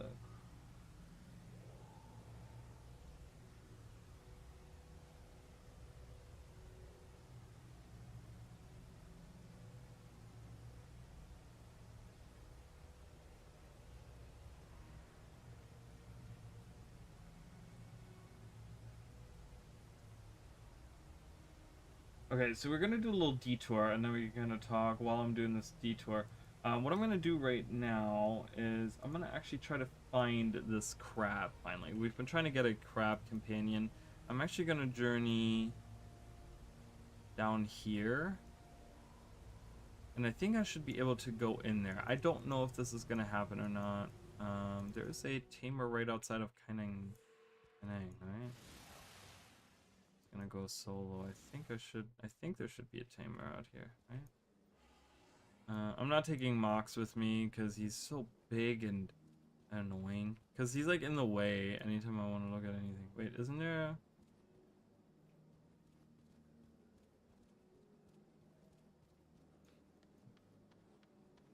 there's some cool stuff. Wait, where was the oh, right here. You can see the little pug hanging out in the, showing you guys that. A water trope. Wasn't there a... Wait, isn't there a tamer somewhere here? I thought there was. Like, right outside. I know there's one right outside of... Yeah, I know there's one right outside of Shingji Monastery, so we'll go there. But yeah, so we get introduced to the envoys, and they all have, like, different names. One's Harold Domakrov or something. One's... Messenger Helene or whatever, right? And they're these mysterious characters that are like, they're supposed to guide the, you know, the souls of the dead to the afterlife. And Shiro is an envoy as well, and they're kind of like, oh well, Shiro is kind of like doing all this stuff, but we can't really fight him. Only, you know, for them to be like, well, we can kind of do the same thing that he's doing. We're gonna breathe life into these dead bodies, because we died, like we were dead, okay? And they were like, well, we're gonna breathe life into this person, and then they can for us fight Shiro, but we have to come closer to the stars. It's really cool because I don't think we ever see the weapons of the envoys, but there's actually two weapons that are available in both Guild Wars 1 and Guild Wars 2. One is the envoy scythe. It's that big, like amber looking scythe that you can get. The other one is the staff, staff of the envoy or something, or envoy staff or something is what it's called, I think. And it's it's this illusion again. It's like almost this like amber colored, like brown reddish colored It has an eyeball, and you can get both of those weapons in Guild Wars 1 and Guild Wars 2. They never made any of the other weapons available, but it's kind of cool to think that one of them is a herald, like he's herald, right? So it's like, is he a like a, you know, is he like a oh my god, is he like a like not a vindicator, but what's the oh my god, I can't think of the profession of the Guild Wars 2 profession. Oh my god. You know, they can be heralds and vindicators, and I can't think of the name, but is he one of those, right? Is he like a herald profession? I don't know, but it's just kind of cool to think about. These mysterious characters, they don't really do much. And they talk about another mysterious character that, again, had no, you know, it's kind of sucky because I think a lot of people, you know, there was some disappointment in Guild Wars 2 when End of Dragons came out.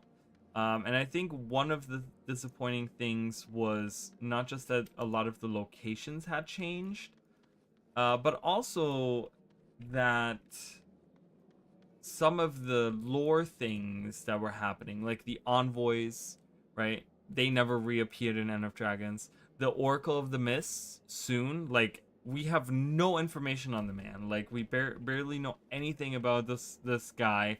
This, like, is this a job title? Is he the Oracle of the Mists? Is he like an immortal person that just kind of lives and you know, he lives for hundreds of years or something? Is he like the celestial ministers that have all this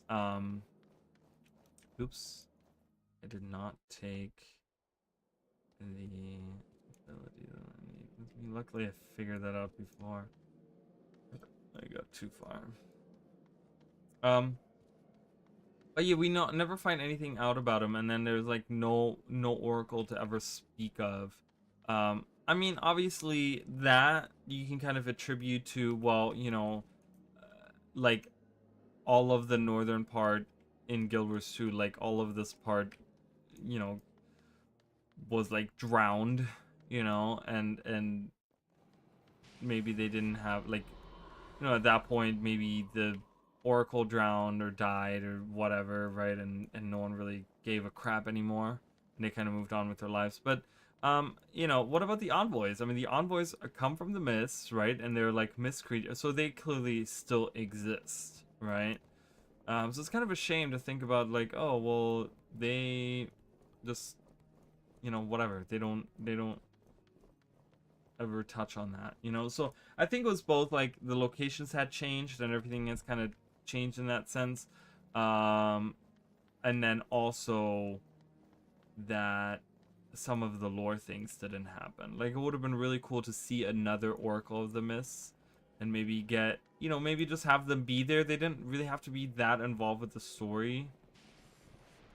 I think ArenaNet sometimes misses the mark when it comes to some of those things, because I think, like, in my opinion, like, they don't need to necessarily always have, like, they always think that I feel like that's how it goes. Every important character needs to have some kind of significance in the story.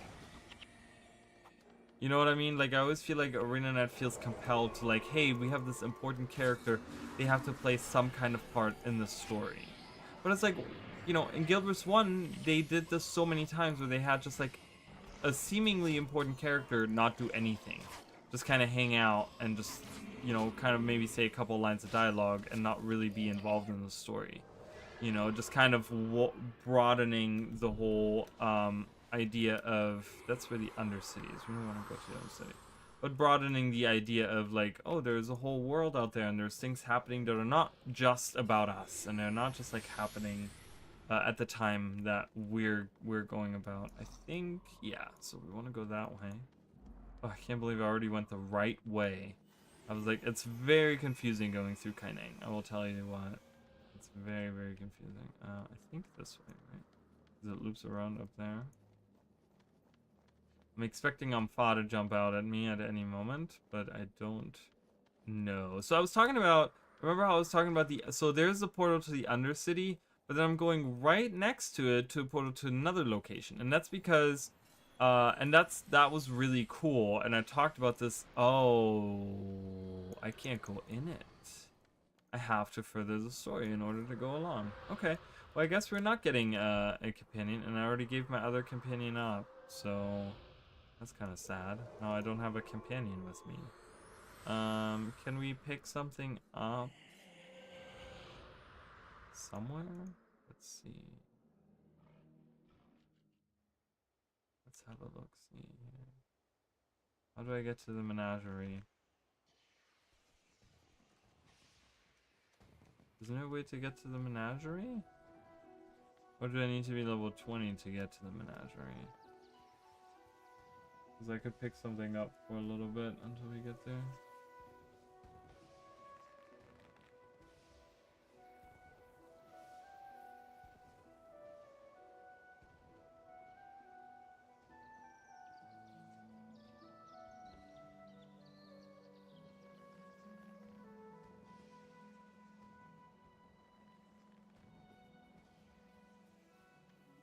Oh, I gotta go from the Temple of Balthazar, I guess. Oh, but I can't go there because I'm not level 20 yet. Okay. That's kind of shitty. That's kind of shitty. Alright, I guess we're gonna do the next few missions without an animal companion. Which kind of sucks. We'll just be... That's my fault. Sorry, guys. Alright, so, yeah, but anyways, so the envoys tell us that we have to find the oracle and get closer to the stars, meaning the same thing as ascending. In Guild Wars 1, ascension, right, was you reach level 20 and then you ascend, meaning that you become this, like, you know, you're still, like, human, but you're, like, this enlightened form or whatever. You're, like, more powerful on, like, a magical level or something, and you can perceive things. Like, in prophecies, we had to do that in order to actually see the Mersat, right? We had to do that, and now we have to do the same thing in order to actually see Shiro, right? Like, in order to kind of perceive these magical things that are, like, you know, that come from the myths, or that exist on, like, you know, in like a different plane or something. Like, you kind of have to just become stronger with the world or whatever, and just, you know, increase your magics or whatever. So that's what we're gonna do. But we have this guy right here, Messenger Gozu. And he says, "Excuse me, I have a message from Master Togo and Brother Menlo. They said you should meet them in Shadow's Passage." Okay. So we will... Oh, we can buy some skills here from Xingying Mao Kaga. Xingming Tao.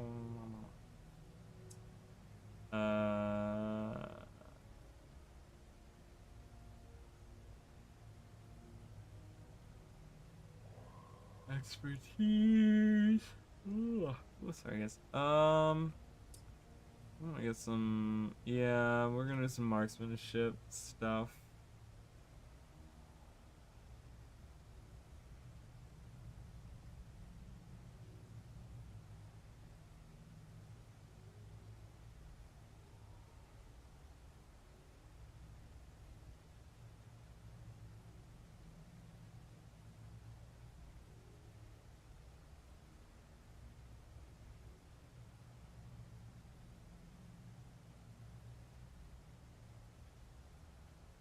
Ooh, Sundering attack hits. You strike for plus 18 damage and has 10. Oh, we'll do that. I don't even have that unlocked yet. It says, strike will be low. New shot recharge instantly. Yeah. That's kind of cool. Focus shot.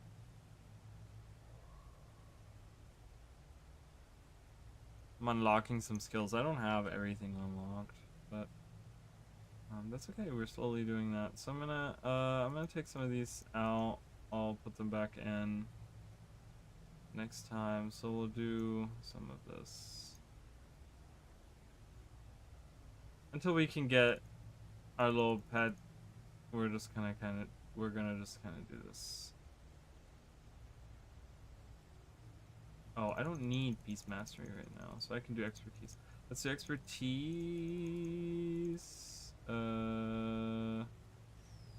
Whatever. That doesn't matter.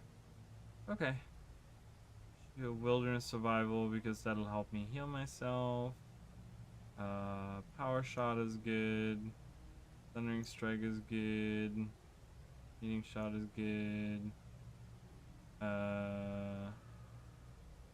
I guess I should have one more, but I don't.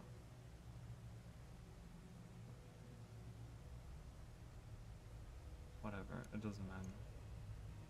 It doesn't really matter. It's all gonna change anyways. But yeah, so the whole group, we just went through this whole mission, right? Where we had these are all the people except for Menlo and Togo, right? Those were the NPCs that we're gonna meet anyways. But yeah, so we can have everyone else join our team, which is really good because these are some really good henchmen here. So definitely I want to have Gio with me. Her being ritualist is really, really good. I'm definitely gonna take Losha. I know he's illusion, but I'm still taking him with me. I think I'm gonna do spirit henchman as well as ritualist. Jamai and Sister Tai as and Sue. I do want to have Sue with me. And is that it? No. I got one more.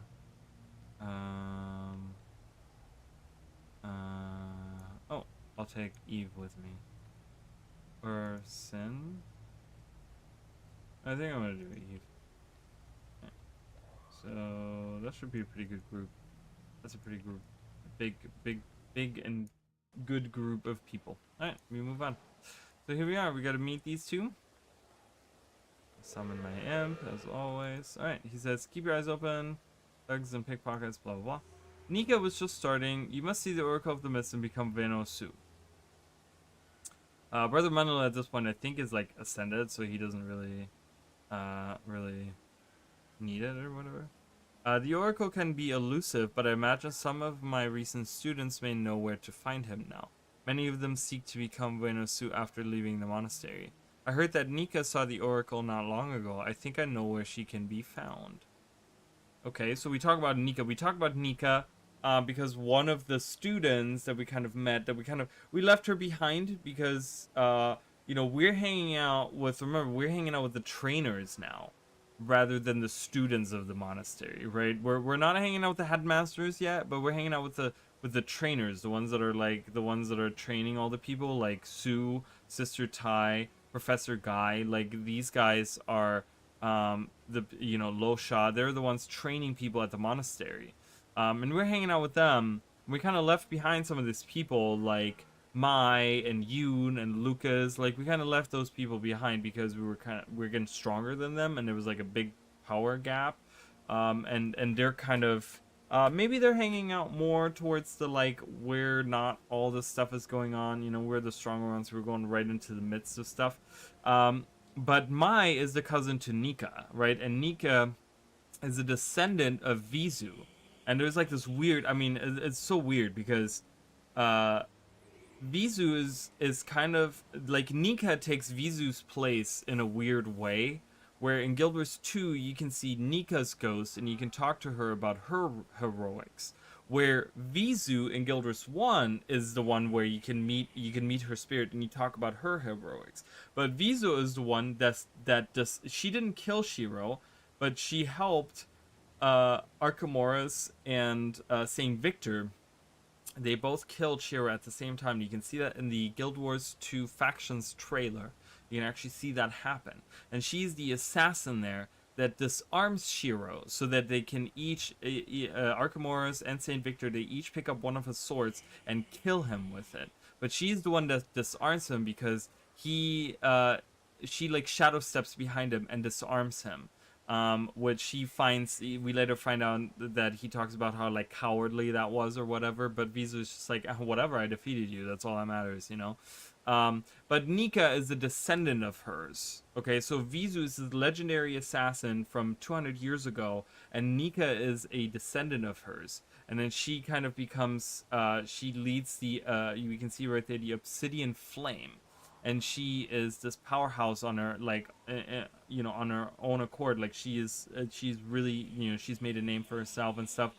And she's kind of this assassin, and they have the Obsidian Flame, who is another gang that roams, but they're actually a good gang. They're actually these group of assassins, but they go around and they help the citizens. They kind of help out or whatever. Anika is their leader, or one of the leaders, I think. Or I guess she's with them. She doesn't lead them. But yeah, so and Maya's her cousin, so we kind of have that established.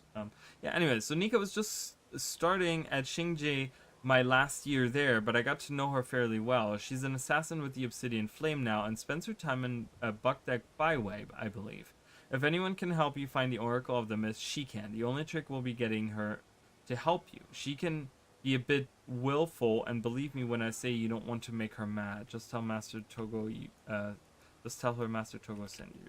So we have to go to Bukdek Byway, which is kind of weird because I think we could just like, I mean, I'm gonna just keep traveling. I think we can actually just leave Kaining Center and get there really quickly too.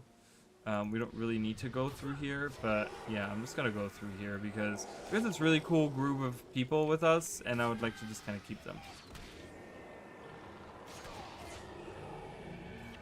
We're actually doing some really good damage right now.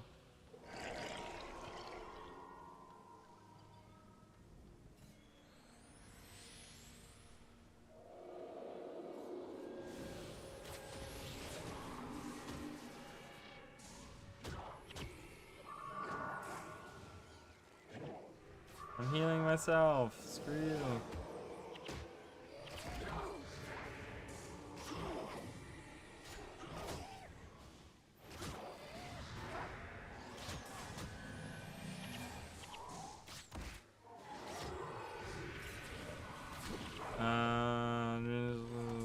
Okay.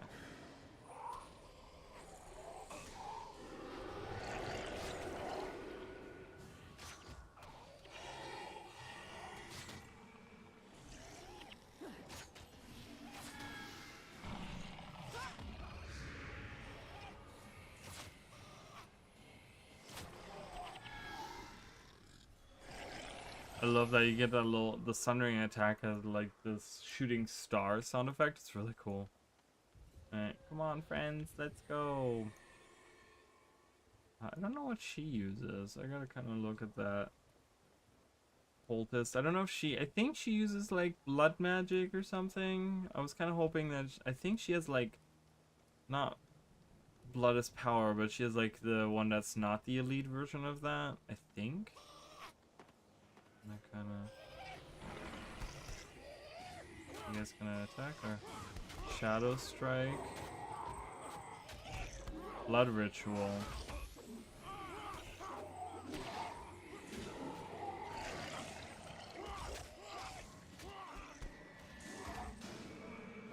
Vampiric Gaze. Vampiric Spirit. Steal up to health from target for turns. Oh, okay, interesting. So she is like a vampiric blood magic, but the what is this? Oh, okay, that's interesting.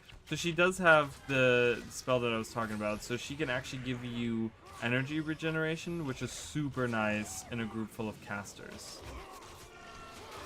Okay, like that can really help you out because lots of times you run into, you know, prolonged battles, you run out of energy, and if you have a group that's just magic users, which I have pretty much, I mean, magic, like none of them are melee or just like me where they shoot arrows or something. Like me just auto attacking, I'm doing okay damage, you know. I'm not doing like great, but I'm like I'm making a difference a little bit. But with magic users, it's not like that. With casters and stuff, that's not like that. But she can, right there, that's where she walked up to Lo Sha, because she increased his energy regeneration, which is going to be huge. So she's a good, whenever Eve is around, she's a good companion or a good henchman to take with if you don't have access to Blood's power yourself. Because that can just help your whole group. Because you can really tell the difference when your group runs out of energy and you have all casters in your group. You all of a sudden get like much weaker, and all of a sudden you're like, oh my god, you know, your healers can't heal because they're missing energy, and like it's very obvious when that happens. When you get to that point, you're like, crap.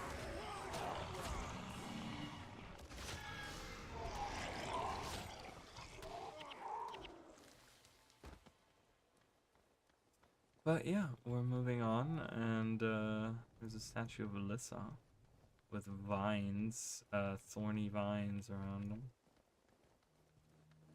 Around Lys and Ilya. I'm trying to think of like another Did You Know? I'm working on a like Did You Know short right now, but I don't know. I don't know what to put. I've been like researching, going through the game, trying to find different things. I found a couple of like, you know, a couple of facts, but like they're not really interesting. I'm like, I don't know. So I'm like, I don't know really what to do.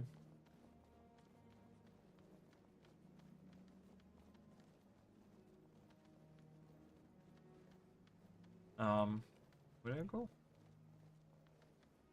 I guess this way.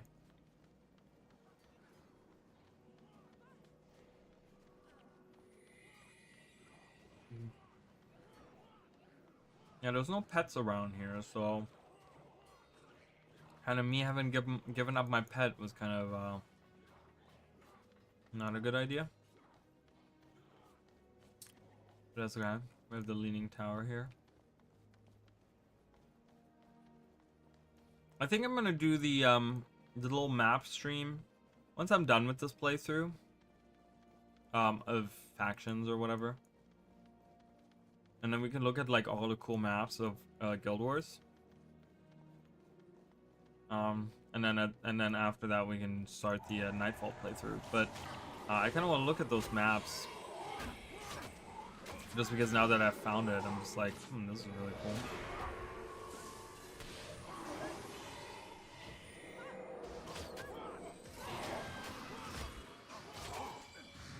Also gotta look into getting an elite skill soon. I had the page up.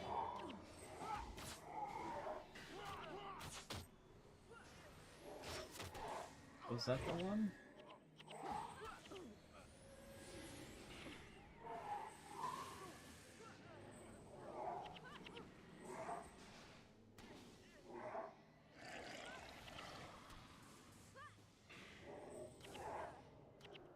Hold on a minute.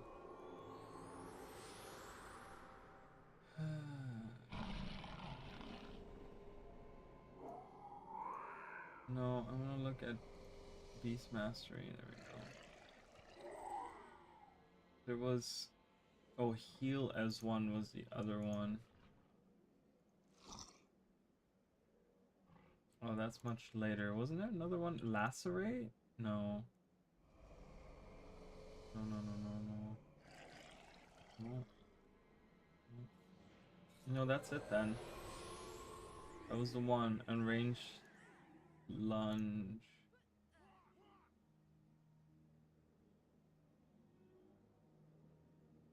Napui Quarter explorable area. Okay. Just needed to know that. Ooh, jade bracelets. Super important. Keep these, guys. For those of you that haven't played Guild Wars 1, keep these because you can get a really cool, really good mesmer equipment. An offhand, a chakram that is good for your mesmer heroes or your mesmer character as an offhand. It's a really good mesmer weapon that you can get. So make sure you collect those. I'm collecting them. I don't know if I have any in the bank, but I will sure as hell put some in the bank. Because once we start Nightfall, right, Nightfall is going to be... Oh, another one. Oh, we got lucky there. Another one. They don't drop that often, but... Got lucky there.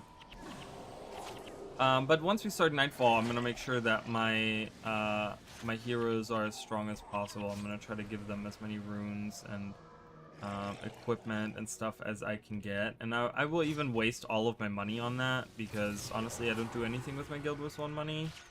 And we keep earning more money as well, which is just fine. I'm just gonna have to deposit some of that money. But yeah, so once Nightfall starts, because that Nightfall character is who we're gonna go through.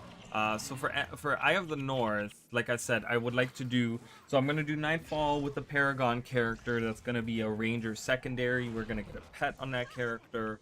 But the thing is that when we go to Eye of the North, I'm going to do a playthrough of that. But then I also would like to do all the dungeons. Go through like each dungeon one time. And just kind of do that, because the dungeons are super fun and they have some really cool designs and really cool mechanics and bosses, and they're just fun overall, you know, and we never want the fun to stop, especially with Guild Wars 1. There is also, I've been thinking about doing the comparison streams again. I cannot promise that they will start again soon, but I would like to continue that series. It's just something that I've been thinking about a lot. That doesn't mean that's gonna happen anytime soon, or I mean, it's probably gonna happen sooner rather than later, but I don't know yet. So just get ready for that. We're gonna see some really cool comparisons. We're gonna be doing, I think when I'll do that is once we do the Nightfall playthrough, once we finish the Nightfall playthrough, I will then yeah, so I think I'm gonna do factions playthrough.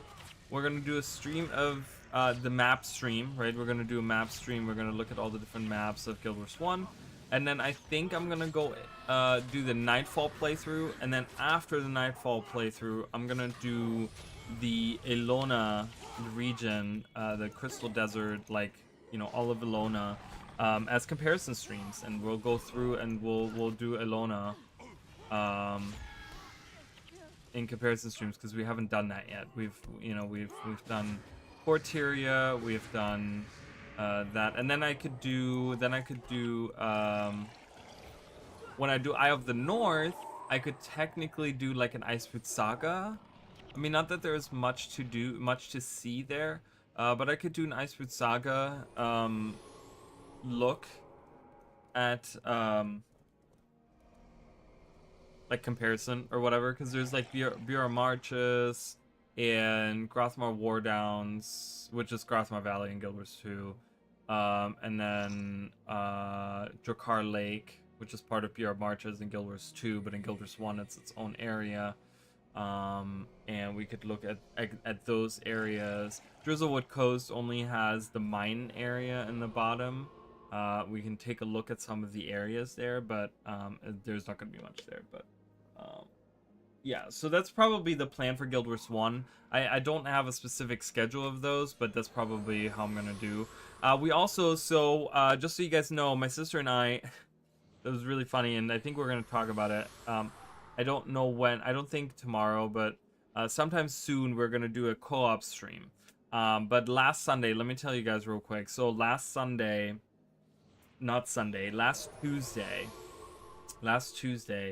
my sister and I sat down and we tried to do, I told her, I said, okay, well, let's play Genshin Impact together, okay? So it was supposed to be that we share our cameras, because we both use Streamlabs OBS, and I said they have a feature on there where we can share each other's cameras, and I said, and then you, like, I can have you on my screen and I can be on your screen, and we can both stream at the same time our own footage, but play the game together like a lot of other people are doing, you know. And so we planned for 8 o'clock at night. I said, you know, I usually go live around 9:30. I said, so, you know, if we sit down, about an hour or so of like preparation to kind of set it all up is good, right? So we sat down, we tried to figure it out, and we could not figure out, like, apparently the feature is so, like, glitchy and broken that I don't think they should even have it out. I mean, it was just, like, not working, and then when I looked up solutions to it, a lot of people were like, yeah, this only sometimes works when it wants to work, and da da da da da, and it was just, I mean, we sat there and we tried to figure it out, and we could not get it to work. Because it was just like, sometimes she could see me and hear me, and then other times she couldn't, and then sometimes I could hear her and see her, and then other times I couldn't, and it was just like, and it was a nightmare. Okay, so we sat there, and then we figured out, oh, okay, we're gonna be doing it through Discord, because Discord is just more reliable in that sense. We can just sit down and we can do Discord, and I was able to, like, you know, I can pop out the call, right, as its own window, and I can have both cameras, my camera and her camera, from the call on screen together, right? And so we were thinking that's how we'll do that. I love how these guys just, like, decide after a while that they want to go and attack me. But yeah, so we sat there for many hours trying to figure out exactly what we could do, how we could do, because once we got it set up, okay, so we got done with the setup, only to find out that Genshin Impact wasn't what was having maintenance. And it was right at that time when we were streaming, it was maintenance, okay? And then the maintenance ended, and we were like, oh my god, let's start, right? It's 11 o'clock, okay? We've been at it at this point for 3 hours. We've been trying to get this to work, okay? For 3 hours we sat there. So 11 o'clock comes around, and maintenance is done. And we're like, oh my god, let's go in, let's do it, right? My sister wants to update her game. For whatever reason, it was going so slow. The update was taking forever. So after like an hour of us sitting here, like, you know, we were like ready to hit like go live. You know, we had like everything set up, everything ready to go. And we were ready to like go live as soon as she was in game. And we had to wait there, and it was just like not happening. And we're just like, oh my god, oh my god. Like, we're talking to each other, and we're just like, oh my god, this is so stupid. And then we decided, we're like, you know what, let's do something else. So then we were trying to figure out, because she's like, oh, let's just play like some Nintendo game together. And I'm like, yeah, okay, and how are we gonna do that? And she's like, well, we just like both load it up. And I'm like, okay, you load it up on your emulator and I do it on mine. How are we gonna stream together? Like, how are we gonna play together? So then I had to look up emulators where you can play together. Okay, so I found RetroArch. So we tried to do RetroArch, and we actually got Mario Kart working. And we played that a little bit. I don't know why we didn't stream that, because I think that was just a test. We did Mario Kart as a test, and then we wanted to do like some other stuff. So then we tried to go through RetroArch, but RetroArch only has like the 8-bit era. That's like, or the 16-bit era, like of platforms, I guess, that has like multiplayer, like net play, where you can play together. And then I was looking at like Parsec. I've never used Parsec before. I don't even know how it works. I've only heard about it. And then we sat there. I shit you not. You know when we stopped was 2 o'clock in the morning. I was like, 2 o'clock in the morning, because then it got to the point where I'm like, it's midnight. I'm like, I don't want to stream anymore. I'm like, I gotta go to bed. Like, I have to work tomorrow.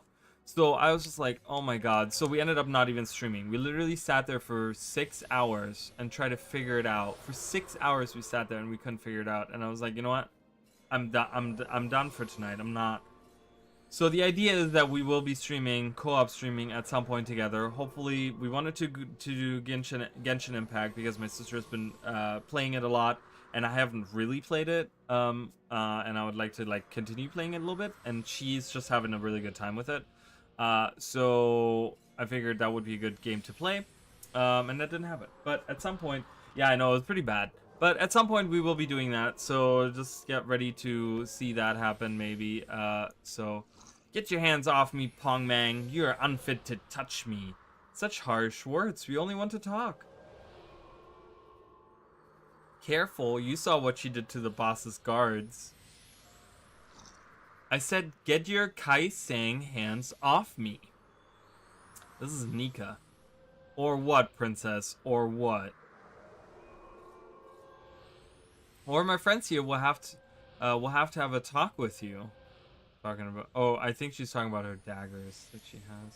She has cool daggers in her hand. I like those. Maybe we should just go. The obsidian flame will get what is coming to them. Fine, we will go. The others can deal with her. Come, this little apple is probably rotten anyways. So these off-duty guards were trying to pretty much rape, fucking Nika.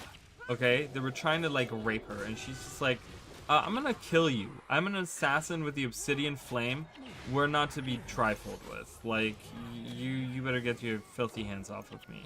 And they kind of just, they don't really walk off. They continue standing there, but that's just that. Hopefully you guys will have it all figured out. Okay, let me try again. Yeah, I mean, it should be fine because, you know, the problem, like I said, the first 3 hours was a matter of trying to figure out how to get the thing working, you know, the OBS thing, but I guess that doesn't work properly. So the idea is to just, I'm gonna summon this guy. He can help out a little bit, because this is just, Nika is about to, is that Nika dying? No, I was gonna say Nika isn't dying. It's the flesh golem that's dying. But yeah, so it should work fine. It should only really be like maybe an hour of setup, you know, at most. I mean, it really shouldn't be more than that, honestly. So he just, alright, anyways, so just want to tell you guys that. So here's Nika. Let's talk to her. That's right, I'm Nika the assassin, and I'm a member of the Obsidian Flame. It does not surprise me that you know my name, nor even that you have heard of my exploits becoming closer to the stars. But what am I wondering is, why is it any of your affair? Well, are you ready to explain yourself? Okay, so my old master believes you are ready to become closer to the stars, does he? He must think you're very skilled to suggest such a thing. I will tell you what, it has been some time since I saw the oracle, but I believe fishmonger Bizun in Weijun Bazaar can direct you to him. Tell Bizun that Nika sent you, he will know what to do next. Okay, cool. So she doesn't directly know, but we have to now go to the bazaar and see a friend of hers that seems to know.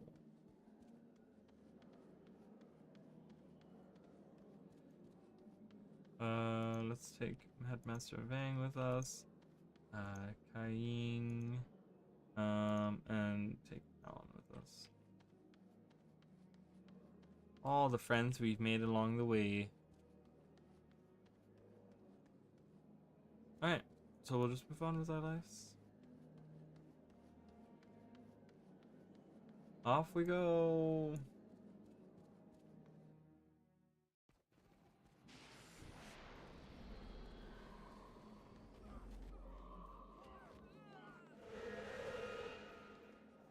Alright, we're hunting down the Oracle right now.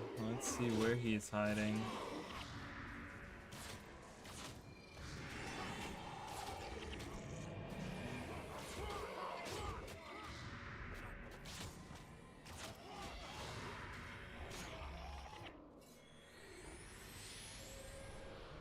This will give us a chance to get more Jade Bracelets though, which is nice.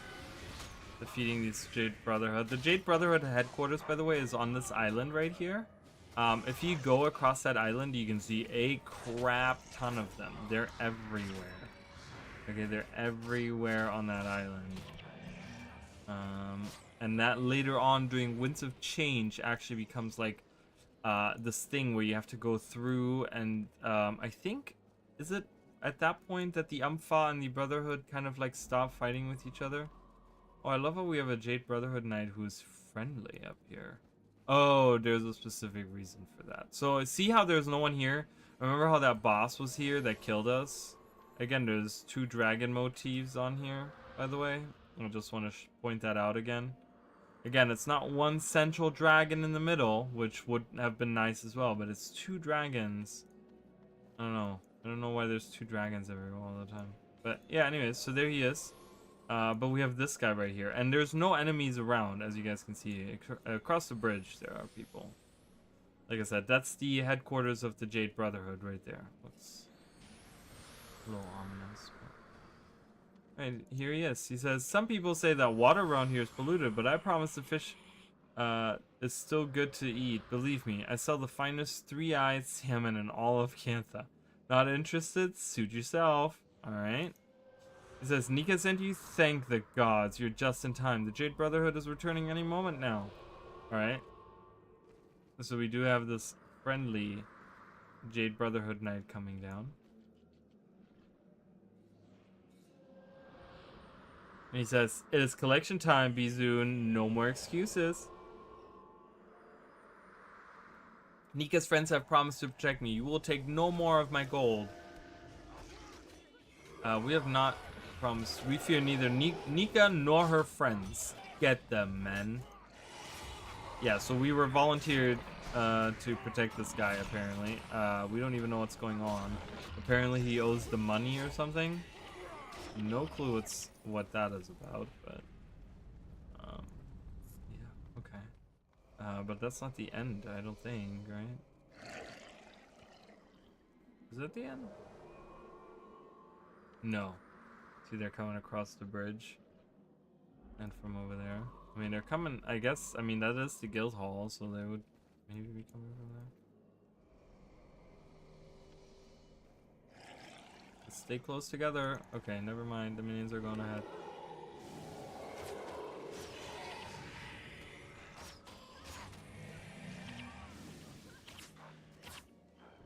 I can't hit them. It's blocked. I'm obstructed. I guess I could walk around. They're getting body blocked though, also by Talon and by the Flesh Golem. So they can't even move around if they wanted to. Which is actually a good thing, because then they can't hit us either.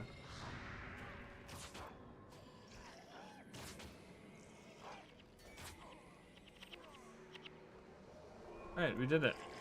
Okay, we protected this guy. Great. He's okay, we've already heard this. I do not know anything about the Oracle of the Mist that Nika could not have told you herself. He can be found in Napui Quarter, but he only sees those he's already expecting.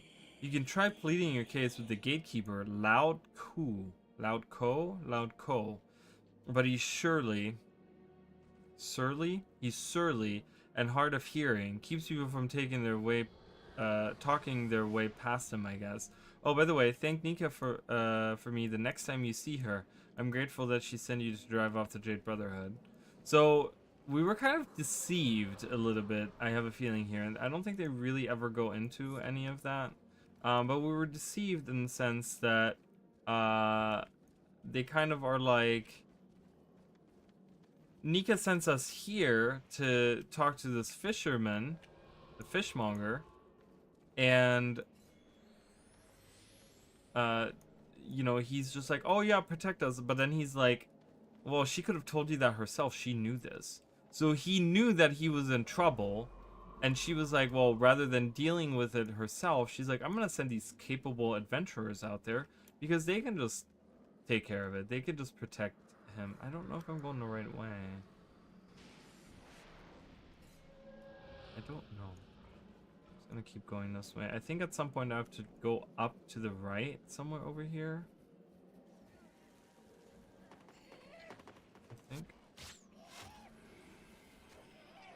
Skyning is very confusing, guys. It's very, very confusing for me.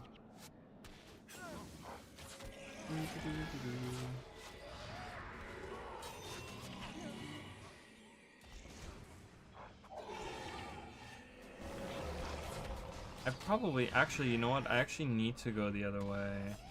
I don't need to go the other way, but I'm going to go the other way because I want to show you guys something.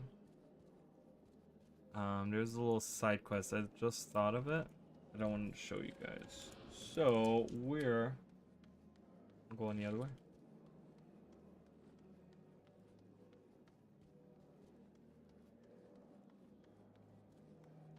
Remember Hodim? Teleport it back here.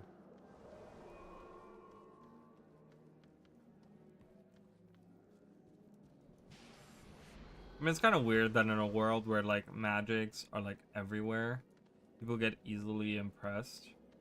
by a mesmer teleporting themselves away. It's a little strange to me.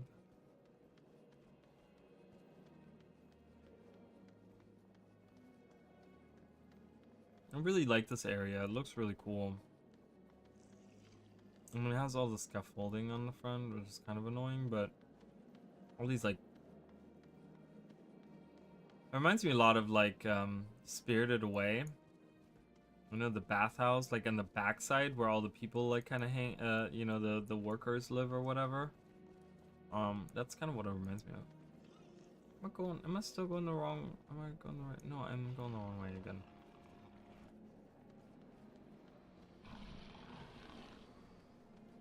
I'm gonna be going this way. Or I'm gonna go this way. There is a guardsman that has a quest. Let's see what he has for us.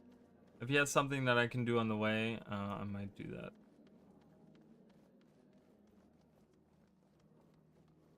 Voldo the Exotic. These are hard times. No. No. There's a ship out there. Julio.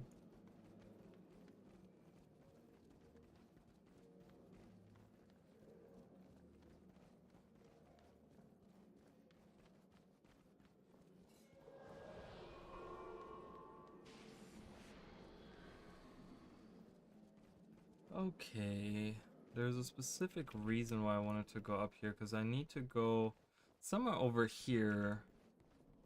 Oh, there's on 5. 3 healers in a group of 4? That's kind of weird. That seems like they will have no firepower. Look, none of my people are getting damaged because they're not. There's no damage there.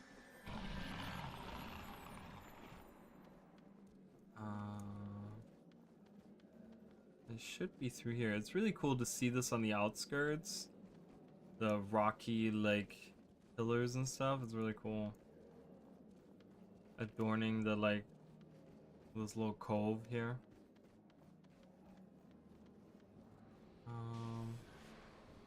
Oh no, it's actually over here, I think. I'm going the correct way towards what I'm trying to see. I know it is somewhere around here. But I just know for sure that it's this way. I know I could have probably come up from below here. Up this way where I just looked. Because I was down there and I think there's a path up here, but I'm just gonna... I was just like, I know this path. I don't know the other path. Mantids! We haven't seen those in a long time.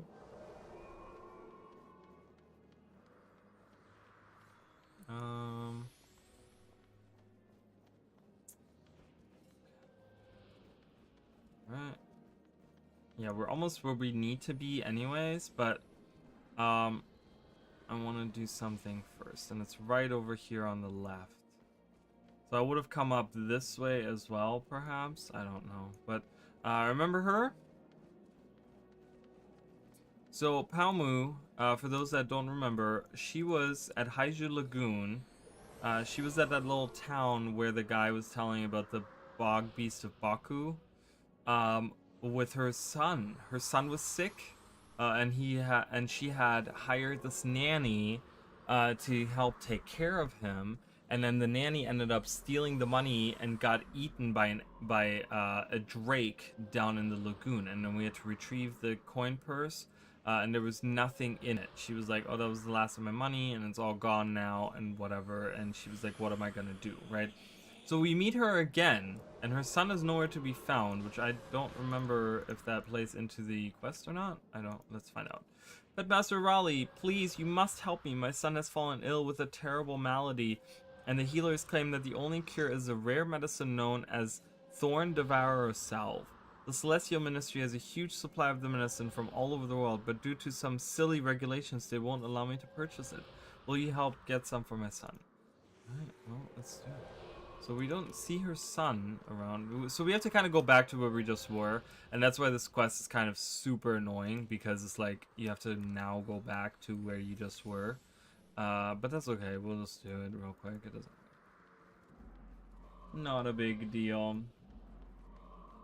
And then we can help her out again, because remember last time it was just like last of her money, and then now she's just like we had to go find that, you know, coin purse and find out what happened with the nanny and stuff.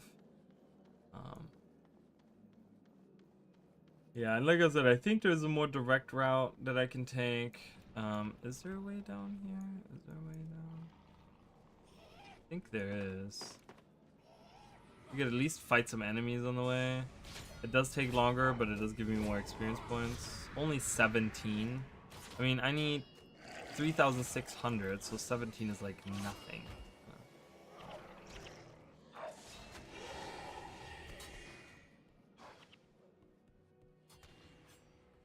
But I love the whole like rooftop, running around the rooftop and stuff.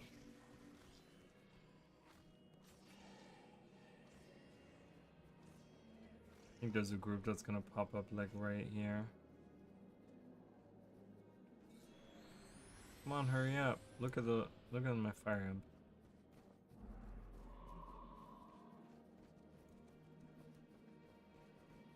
I guess not.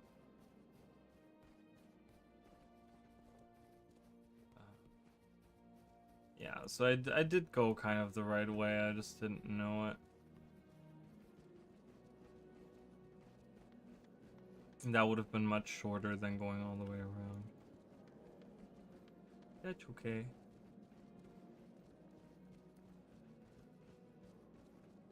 And I think we have to talk to the officer? Officer Kitaro? Chitaro?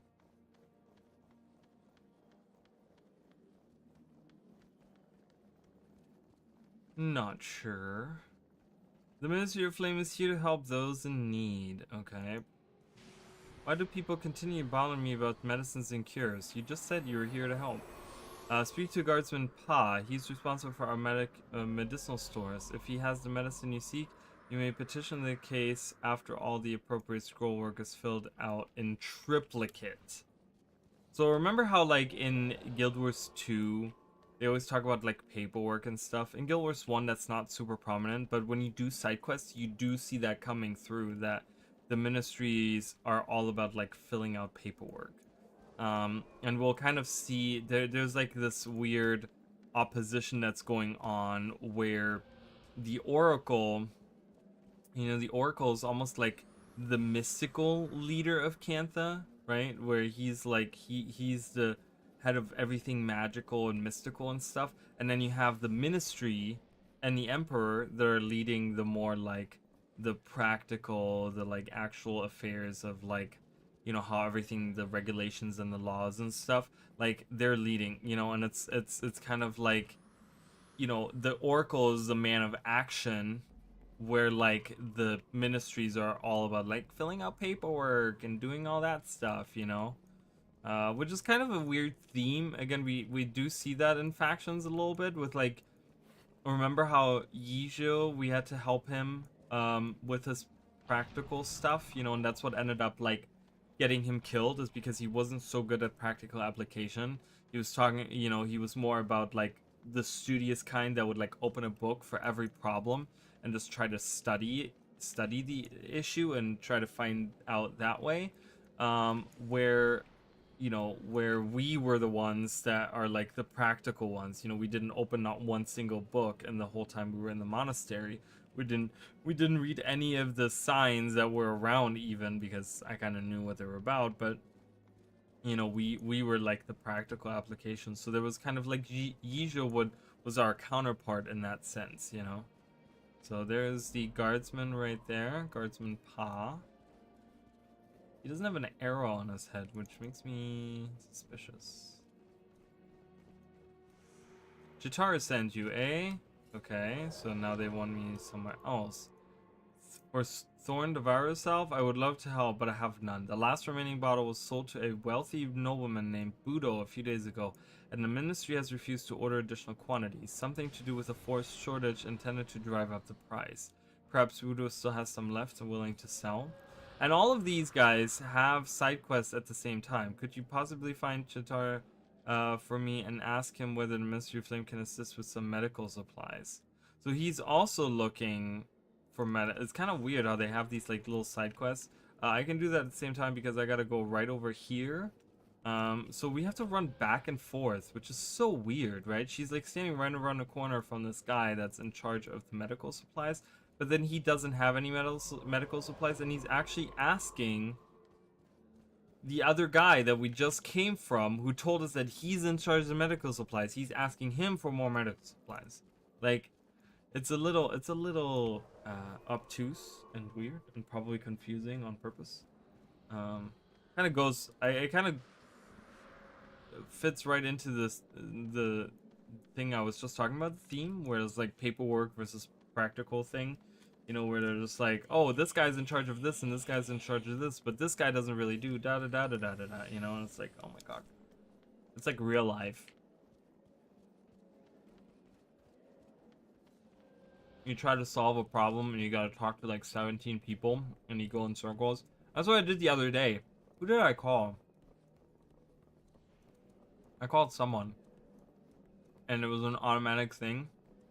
And I was going through and I was pressing the buttons. And I was like, okay, you're talking to this department. And going through, go on the menu options, and I'm like, well, none of these are really what I'm looking for. I'm like, that's fine, they'll probably get a person on the phone sooner or later. So I press another button to go to like a different menu. And I'm like, still not the options. And then they're like, and then they kind of mention, oh, if you have questions about like general account stuff, press this number. And I'm like, oh, okay, I press it. So they connect me to a different department. So then I'm like talking to a whole different robot because it's like a different, you know, department. So I'm like, oh, great. Gotta go through that whole menu. Okay. So they go through the whole menu. Nothing. I go to the next, like, I click on something that's like, you know, what I'm looking for adjacent. Click that number. They go through that, you know, the whole new menu pops up that they talk about, blah blah blah. Press this for this, da da da da da da. Right? I'm on the phone at this point for 15 minutes, and I'm not even on hold with anyone. I'm like, I haven't even figured out what menu item I'm looking for. So then, the very last one is like, oh, about this issue that I'm like trying to call about. I'm like, oh, okay, this is it, right? You know what happens? Worst thing possible. It connects me to the very first menu, the first robot that I was talking to, and I'm like, wait a minute, I just talked to that robot and they didn't have the options that I wanted. So I ended up just going with like general stuff until I started talking to a person. But yeah, it took me like 15 minutes going through the same menus over and over again in order to figure out like to connect to a person. I'm sorry, but we currently don't have any. If the refugees need help, they should visit the ministry and fill out the request form 3056B-B. Okay, but then he also has red tape. Has not completed the proper scroll work at the Ministry of Flame. Please ask him to refrain from making requests of me without going through the proper channels. Okay. Luxury goods. The Canthan people are crying out for help. We received a shipment. Home furniture, mirrors, actually. Oh, didn't we talk to him before? He talked about mirrors, and I'm like, that's just not what people need. People do not need mirrors. Okay, I'll talk to Budo. Let's finish up this little side quest for Palmu. See if we can't finally help Palmu and her son.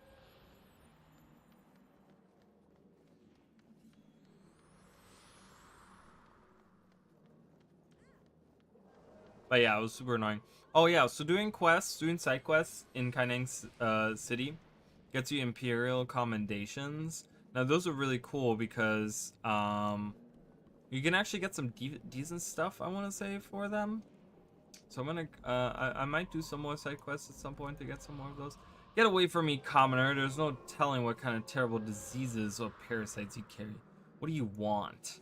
Thorn devour itself? I had some, but it did not work the way I had hoped. You see, I mean, my wife and I have been experiencing some personal difficulties. A friend of a friend swore that Thorn devour itself could help my inability. Needless to say, it did not work. Otherwise, why would I be standing here talking to the likes of you? On the bright side, I have not felt this energized in years. I'm afraid I do not have any left. So, after all of that, we didn't even get what we were looking for. But yeah, so apparently uh he bought Thorn Devourer salve to help with his problem, quote unquote. It's a very adult, like that's a very adult dialogue, which is kind of cool because any kid would be like, "What the heck are they talking about?" But we all know. So it's kind of weird. I'm like, all right, whatever. But he doesn't have any left, which is so sad. So now we have to let Pamu know that, sorry, the last bottle was just sold and they're trying to not buy anymore because because the ministry is full of scumbags and they're trying to just drive up the price by, supply and demand kind of thing. There's no supply, but the demand is high, and getting higher because there's no supply, so the prices go up. And they're trying to just price gouge the people of Kantha that are in the middle of a fucking plague. Rings very true to our modern times, does it not? It's a little too much. Too close to comfort, in my eyes.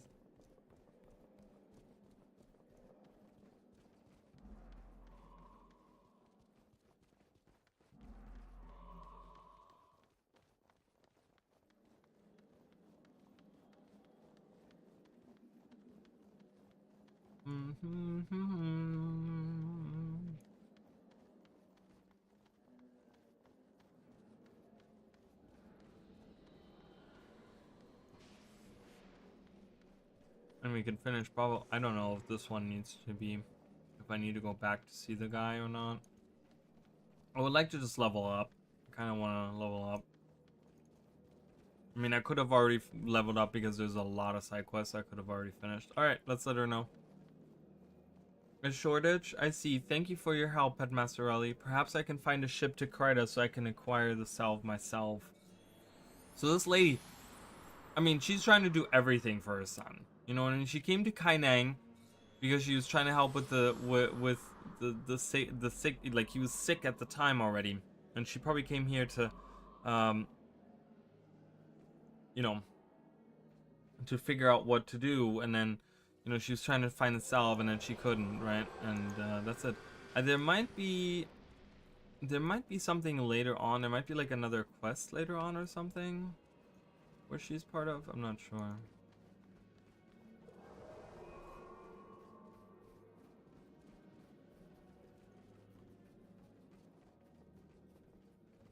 Yeah, so expertise lowers my energy costs. So this costs me only 3 to cast. What does this cost me? 3? Yeah, it costs me 3 energy to cast instead of 5. Which is super nice to have that, right? Alright. I'm very sorry to hear that. The Ministry does not seem to understand that this situation allows us no time to wade through piles of scroll work. Indeed. Alright, so where I did this. This is great. That worked out for me. Because I had to run exactly back and forth between those two characters. Super sad. I don't know if Palma is gonna figure out what she can do. It's super sad his situation. Am I going the right way? I don't think I'm going the right way. I'm going the wrong way. Yeah, I need to go this way.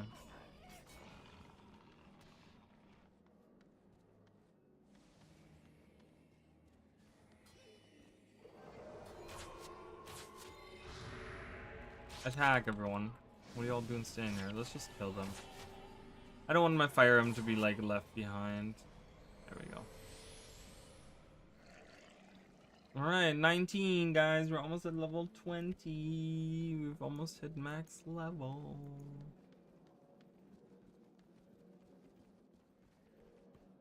So there's Kaya, Imperial Guard Ronto. What kind of sequence does she have? Tattered hair? Something about a tattered hair. Alright. So there's Loud Coup.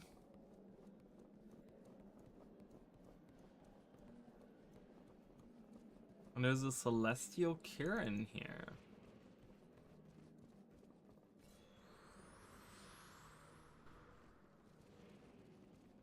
Alright, he says, I'm sorry, if you want something, you're going to have to speak up. I cannot make out one bit of your mumbling.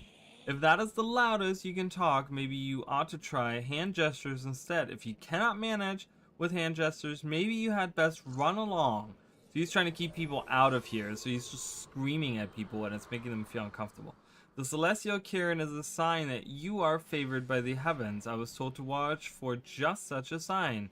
Let me know when you're ready and I will let you in to see the Oracle of the Mist. We're ready to go. Alright. So we want to become closer to the stars. Alright.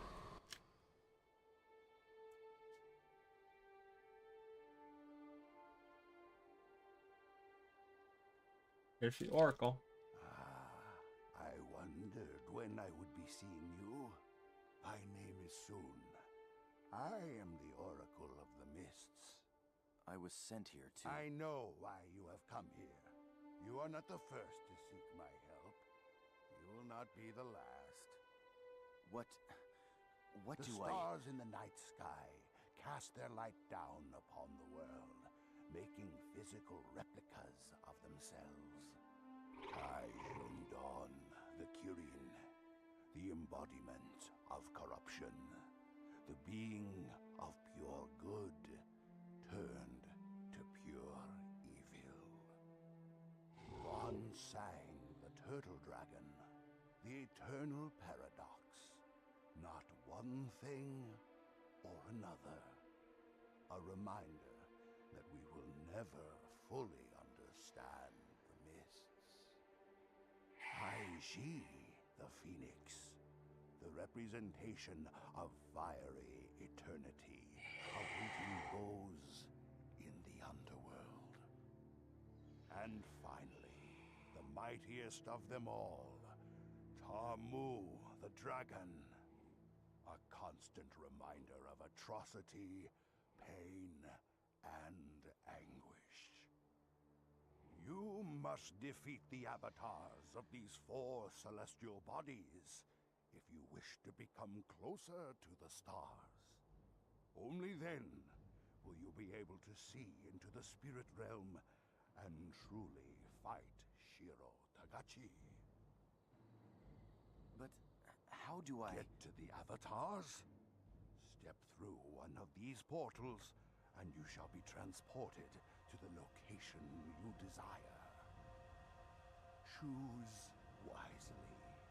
If you should perish while among the Celestials, I will not come help you. I understand. I doubt that. One That's more okay. question. Bother me no more with this. Tangle with the stars if you must, but you will waste no more of my time.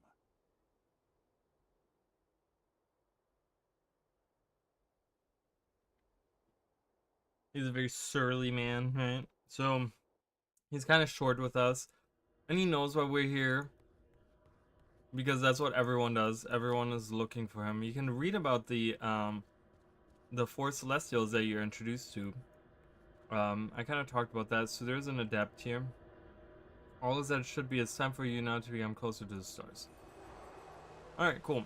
So after that mission, we're going to be max level. And that's kind of how it's designed. Both Guild Wars 1 and Factions and Nightfall were all designed that you hit level 20 right around that time that you get closer to the stars. That's kind of how they're designed. Like I said, if I had gone around and done a couple more side quests, I would already be level 20. But they don't expect you to do all the side quests and stuff. Oh my god, Jesus, sorry guys. Let's read a little bit about them. Kaijun Dawn was the Kirin. The Kirin, the embodiment of corruption. Kaijun Dawn was a healer of breathtaking beauty who showed, and I've read these in videos we talked about in the comparison streams. I read about, I think in the comparison streams, I read about these and I did the jumping puzzle where we find out more about them. But anyways, let's read about them. Kaijun Dan was a healer of breathtaking beauty who showed compassion to any who sought her aid, including those who could not pay her. Unfortunately, Kaijun Dan caught the eye of a cruel gang leader. When she refused his offer of courtship, his men attacked her, scarring her lovely face past all recognition. When Kaijun's scars proved immune to even her own strong magic, she became enraged and swore revenge upon her attackers. Over the years, her quest for vengeance became an obsession that blackened her soul, until at last she made a pact with a demon who promised powerful magics in return for completing the horrific ritual that would make him flesh. Kaijun Dawn did not hesitate, and the killings she performed that day left her forever corrupted. So it's really cool now in the context of Guild Wars 2 and in the context of dealing with the cryptas and the realm of the demons and stuff. It kind of makes you wonder, the deal that she made, was it a demon from cryptas? Was it someone like Patha? You know, was it someone that just kind of was like trying to take advantage of her?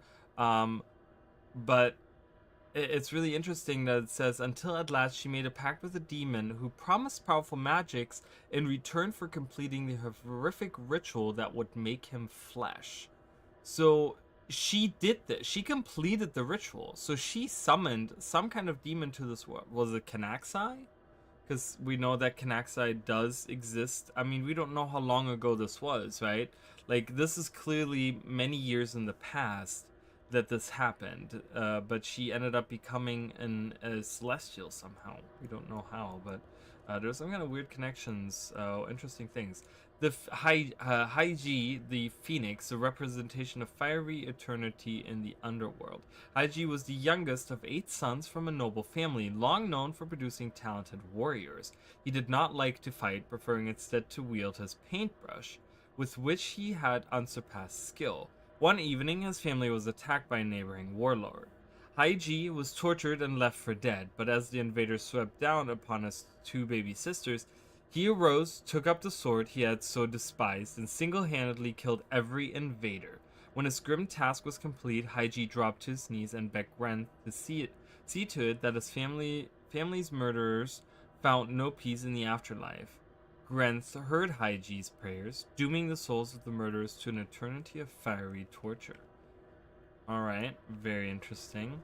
See, and it talks about these guys, it talks about these people in their life, but how did they become celestials, right? How did they become these like weird representations in the sky, right?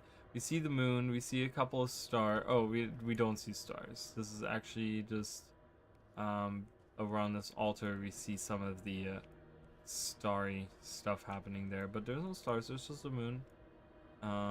Yeah, so it's just very, very interesting. Kyong Sang or something, the turtle dragon, the eternal paradox. Kyong Sang was a wizened old sage who spent his days dispensing helpful advice and delivering messages to and from the spirit realm. When the emperor's daughter took sick with an unknown illness, Kwang Sang consulted with the spirits. After gathering their advice, he returned to his emperor's side, relaying all that he had learned. Convinced of Kwang Sang's advice, the emperor ordered the death of the oldest daughter of every household, and when it was done, he looked to his own daughter, sure she would be healthy once more. Instead, he found her cold body lying in her bed. It did not take Kwang Sang long to realize he had misinterpreted the riddles of the spirits. In grief and shame, he took the emperor's sword and cut off his own head. How brutal is that, guys? So he was this guy who could communicate with the spirits, kind of like what we did earlier with the envoys.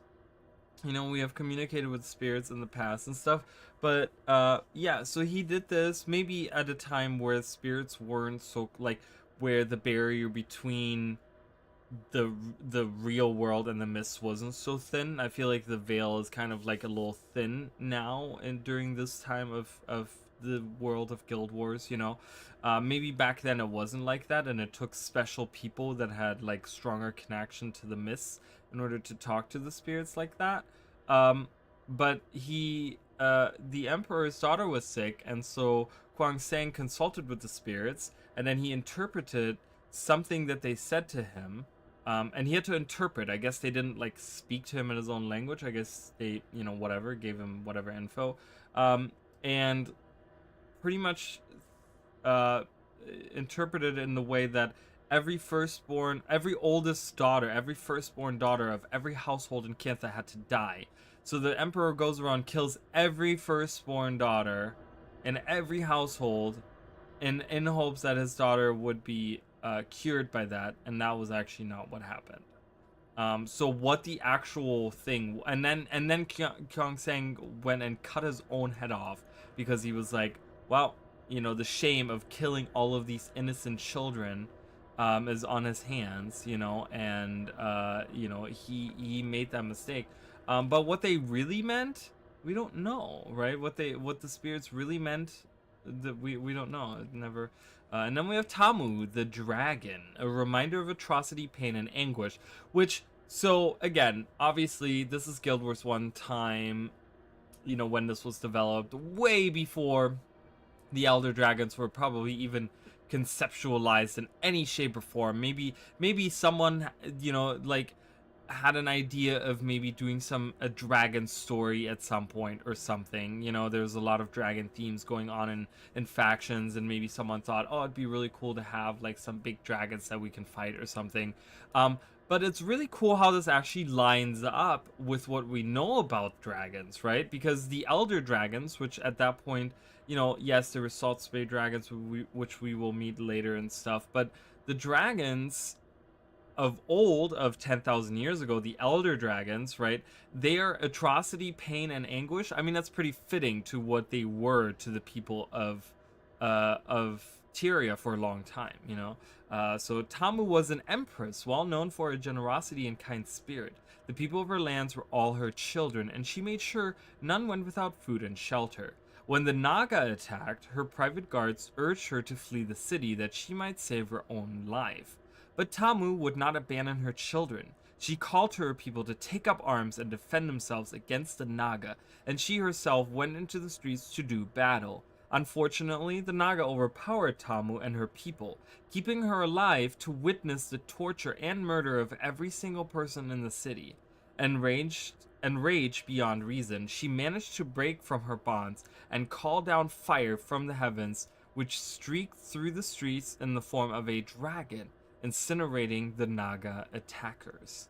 So she channels her power. It's kind of weird. Like, she's clearly like an elementalist, right? She wields like fire magic, and we'll see that Tamu.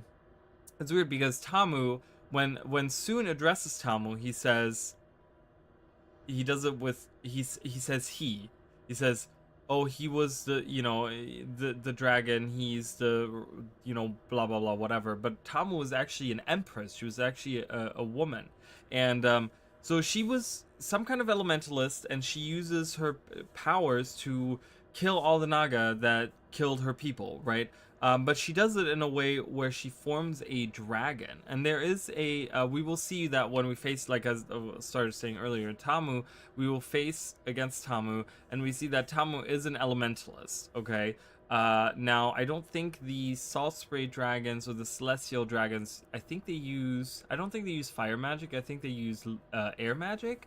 But nonetheless, it's kind of weird that it comes down in a form of a dragon incinerating the Naga attackers, called on fire from the heavens. So she seems to have used like fire magic to summon some kind of dragon. There is a spell here that you can get at factions. It's called Double Dragon, which is a reference to the game Double Dragon, but it's also, you know, I mean, it is a fire magic spell that does have dragon in it, so.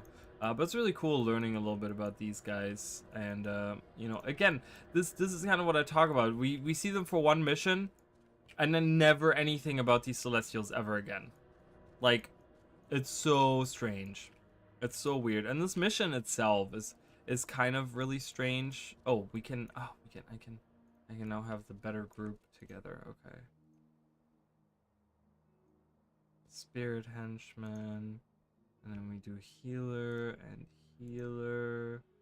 and Tiksu and Loshan.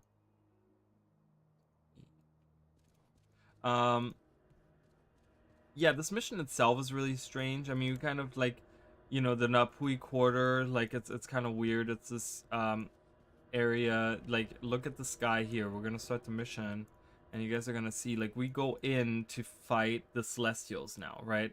And you can see the sky, the moon is still out, right? This is the gate, this is where we come from. Behind there is the actual outpost, and we come through here, and there's the same adept that we had earlier, and he kind of tells us the same thing, and we get The Celestials and their guardians have been summoned. You must defeat them if you wish to become Venosu.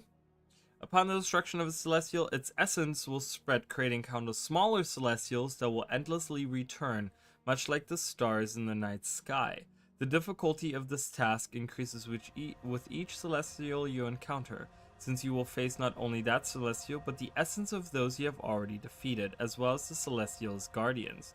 Pass through an orb to begin your trial. You will find yourself transported to a location near Celestials. So you can kind of see on the little mini map here, there's 4 of them.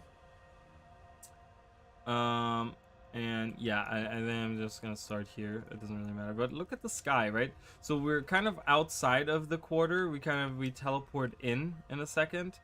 And look at the sky now. So it's very mysterious. The moon is still out, but there's this weird like magical veil.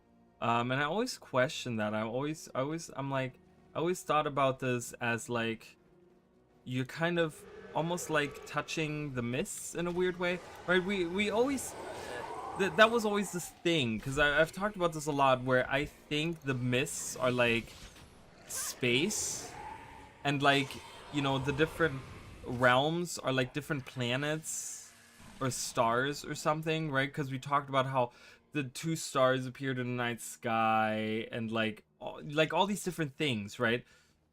We always talk about like the stars are like a huge subject in Guild Wars, where many characters will always talk about the stars and yada yada yada.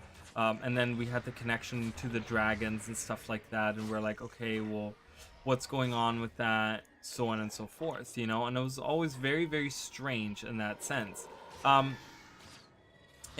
here again, we hear how like the Celestials, right? The Celestials clearly, you know, they have to do with the stars, but they talk about how like, oh yeah, this, you know, the Celestials like and the stars, and then we go in here, and it's just kind of weird because we're not on a different like, you know, we're still here, and we got these like weird, I don't know what those are, what those weird lights are everywhere. But it's just kind of strange, you know. We get these star sentinels.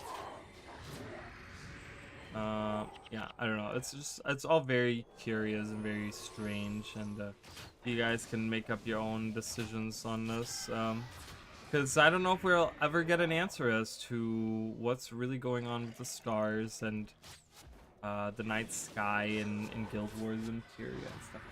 It's very mysterious and very strange. Alright, we have a honeycomb. I'm actually gonna consume that honeycomb right now. This mission can be kind of tough.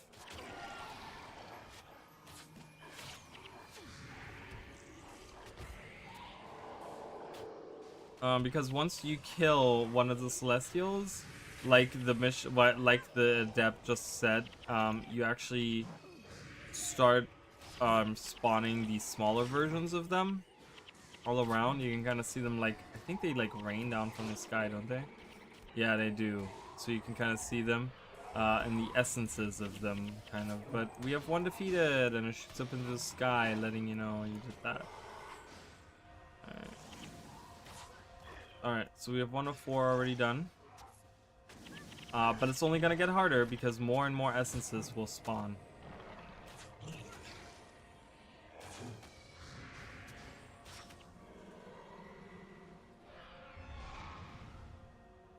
And we have the little pillars of light telling us where they are, as well as the mission map. Once we have done this mission, I think we should be good to get the lurker. I think we should have access to Zhenzun tunnels. I think the next mission after this actually takes us there. I will take a short like detour and come back into this because we can get the elite here from the Beast Keeper. Really easy to get, not hard at all to go there and get it real quick, so it's not like it's gonna take me a long time, but I definitely want to get the lurker today. because we've been talking about it. So I would like to. Ooh, feathers. You always take feathers.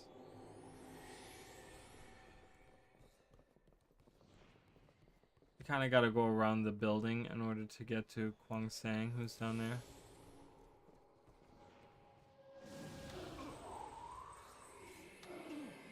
Oh my god. I heard a lot of stuff getting either cancelled or interrupted. It was super annoying. Sue isn't the best henchman here, I realize, because there's not a lot of... The Celestials don't leave exploitable corpses. So her minion army can't grow that well. The Star Sentinels are the only ones that do leave. The Star Sentinels and Blades are the only ones that do leave corpses behind. But that's not enough to really build an army because the minions just die way too fast. So she's not the best one because she is a minion master, so not the best.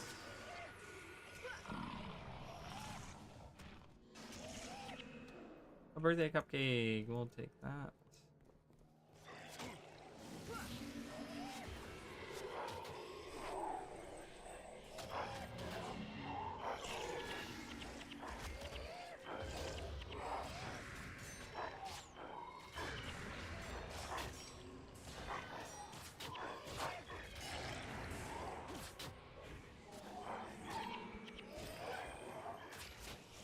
Alright, no one can hit anyone. There's like blockage happening. See, he's not really... I don't know what's happening. It's a very defensive group of people because I have like 3 healers in the group pretty much, 2.5 healers.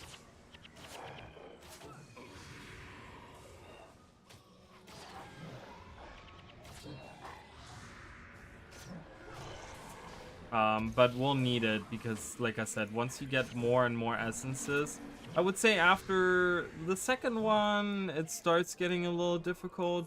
After the third one, for sure, because it's just, you get so many of them everywhere, and it's just like, oh my god, so many of these.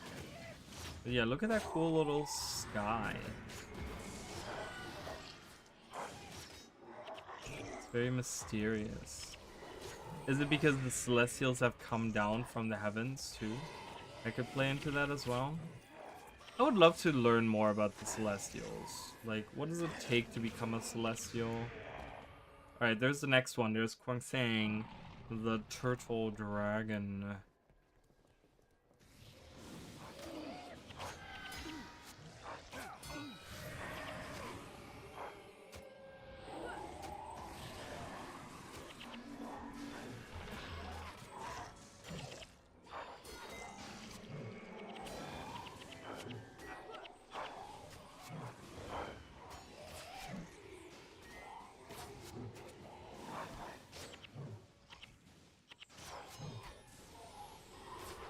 Alright, defeated him.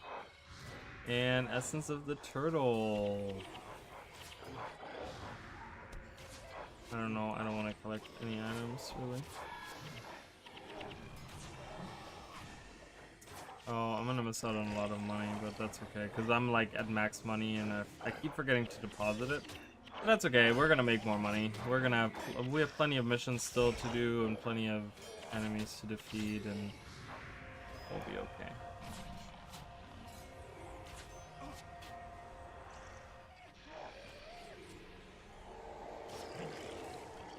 Alright, and the Celestials do respawn, by the way, guys. So that Karen just respawned from earlier.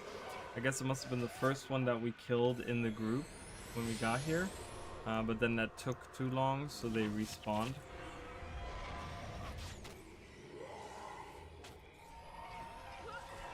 The Star Sentinels and Blades do not respawn, so we'll be fine on that.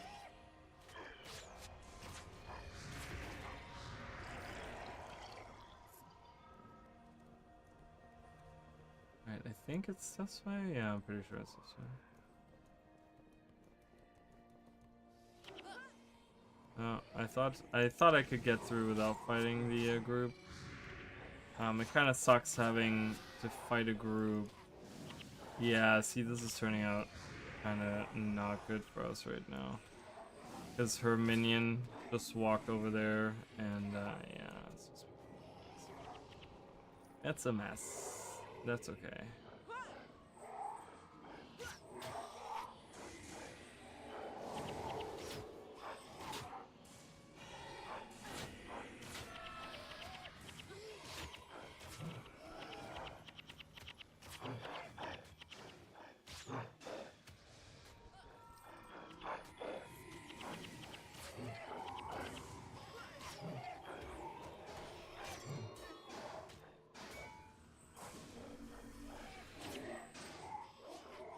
What do you mean obstruct? Oh, I rubber banded. I'm like, what do you mean obstructed? It's clear as day, right there in front of me.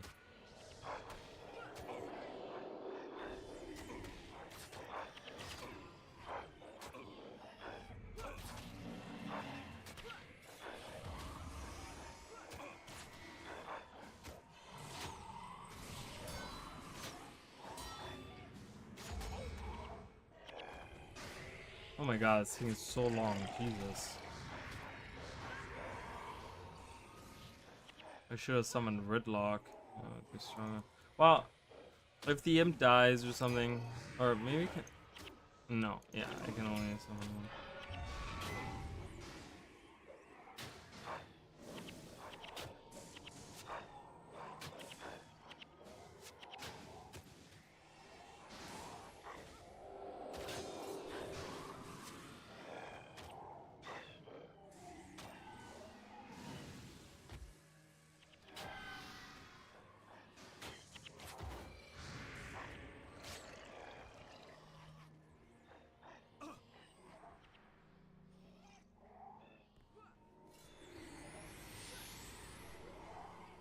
Yeah, great. So we're still dealing with that guy down there.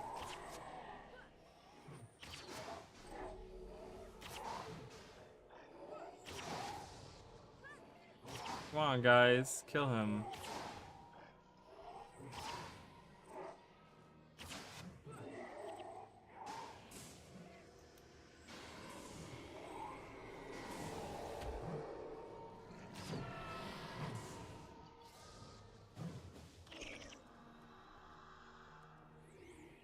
Good boy. I'm trying to avoid some of these lower level enemies. I hope I'm going the right way. I might not be going the right way, guys.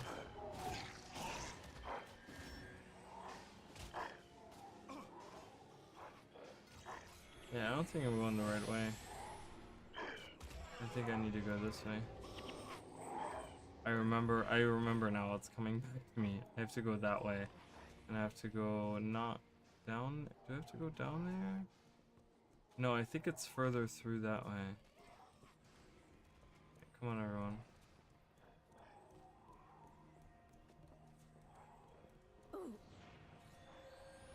Why did they get hurt?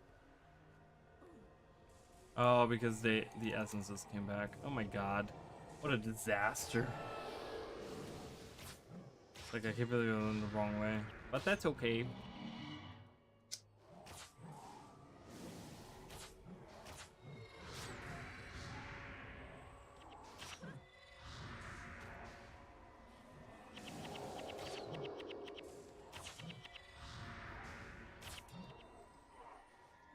Alright, let's go. That's where we're gonna when we go get our elite skill, that's where we're gonna go. The one lone tree that they have here in all of Kaine.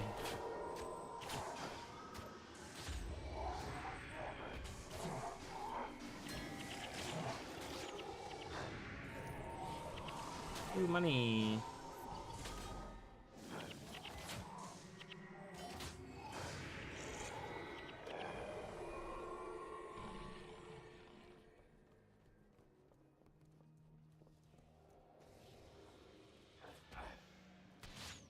I'm gonna have everyone walk down here. My imp died. Great. So now I can summon Ridlock. I'm gonna summon Ridlock instead. I know that costs me a skill point, but I think he does more damage overall than the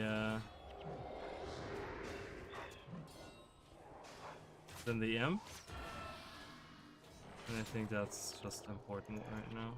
Go, Redlock, go! Do your thing.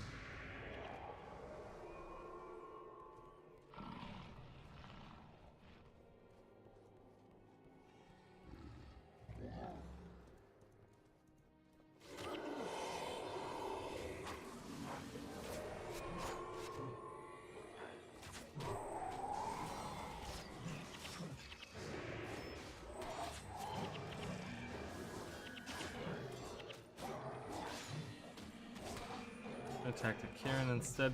The Karen is a monk, but I think it's a smiting monk. They don't have any. I don't think they have any healing abilities. I think the only thing they have is like, because I saw a Signet of Judgment, which is like a knockdown signet, I want to say. So I don't think they have anything healy. They just have like smiting stuff.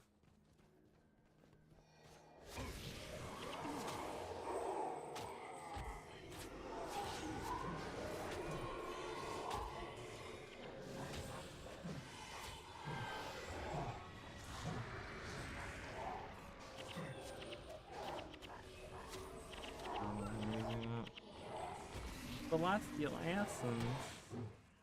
That's okay, that'll stack. I'll collect money. I'll collect anything that stacks and money.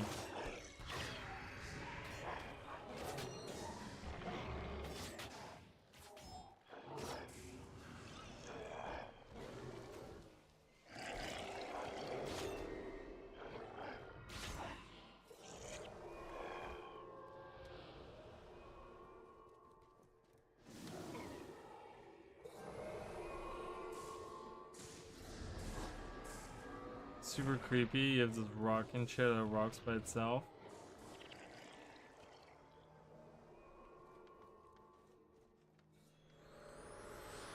I don't know how many of those actually exist in the like in even the zone, because I don't even know if there's any more. There's Tamu.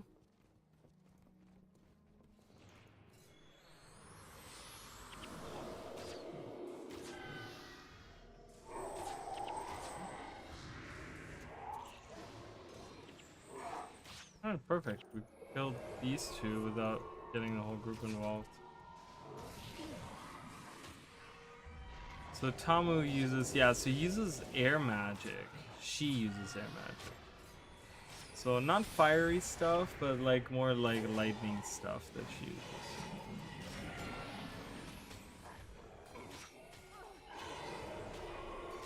I think I'm gonna go, yeah, I think I'm gonna go, let's go for Huang Sang. Oh, Essence of the Dragon. Oh my god, two of them spawned. Jesus. Yeah, so like I said, this is where it gets like really kind of crazy, because you start getting all these essences. Just, I mean, it's massive.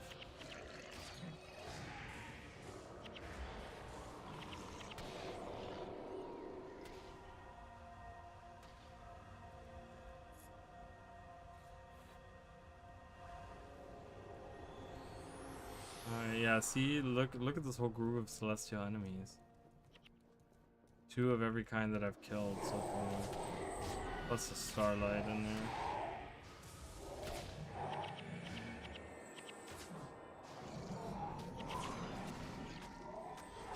Yeah, it's good that Ridlock is here, because I think he just does more damage overall. Maybe, maybe not, I don't know. It seems to be going faster for sure.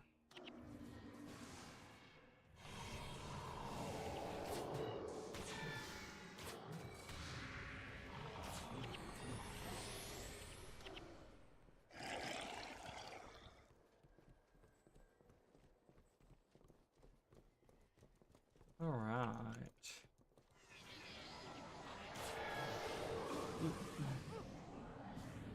Staying in the same spot for like a couple hours. Yeah, Signet of Judgment. I forgot what it does.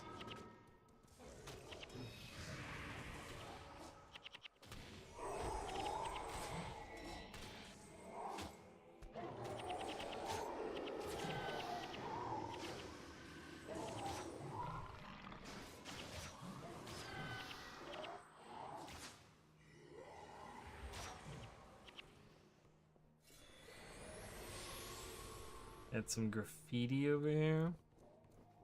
I don't know how often you see that. Kind of jumped out at me there. I feel like I haven't really seen it on any other buildings.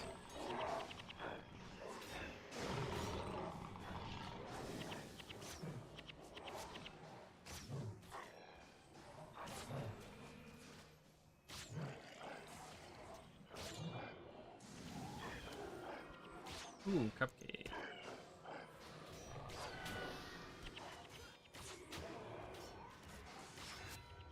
Alright. Slowly making our way. We're almost there, guys.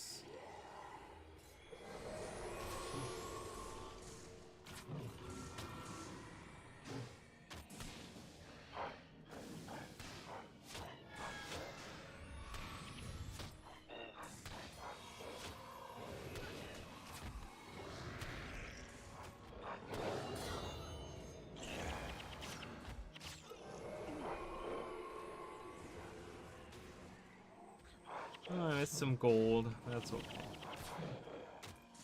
Ooh, feathers. I'll take those. Alright, let's focus on one guy at a time. That way we can get them done real quick.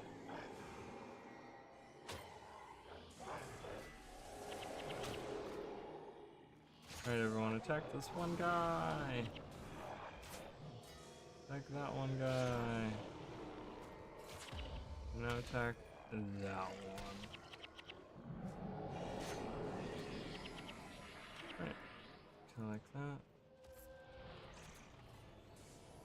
Is it here? Was it here? I'm looking for my favorite part of the. I think it's coming up. Oh, sorry guys. Whew. I felt that coming. Y level, go.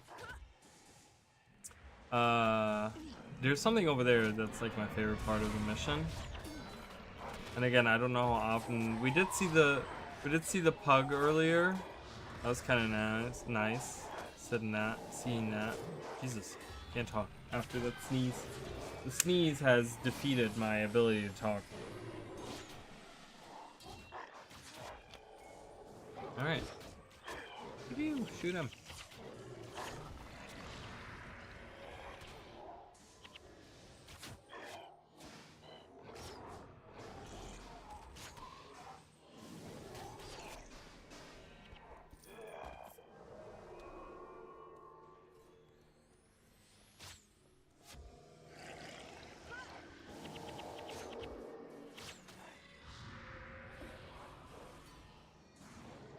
Alright, let's focus on the Karen. Because they can knock down and that can just like cause us to have some issues there.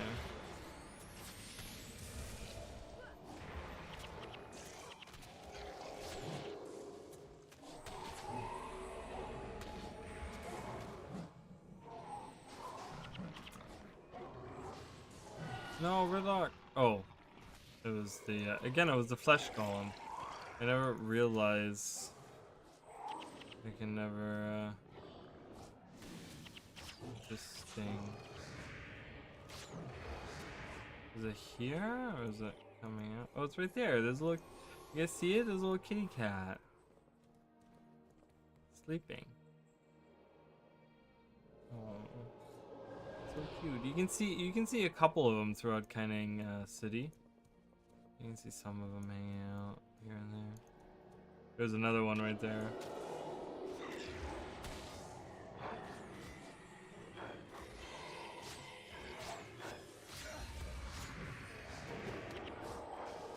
So the things that you can see when you're kind of just like paying attention to the little things, you know? That's why I always talk about keen eyes, because Arena has this like really interesting thing of like Really, they look at them. Look at them like going after Chio.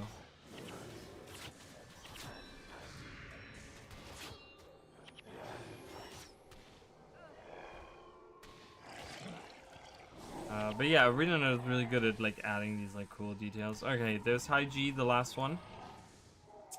We can finish this mission. Getting some XP. Alright, all I need to do is defeat High G. I don't care about the rest of them. So if I can just like go for High G, that would be great. And just defeat High G. High G is a mesmer too.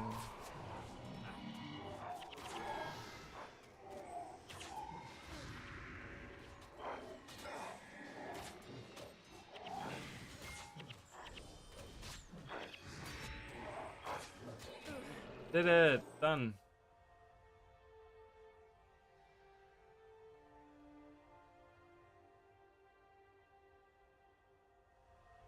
I see that I have underestimated you.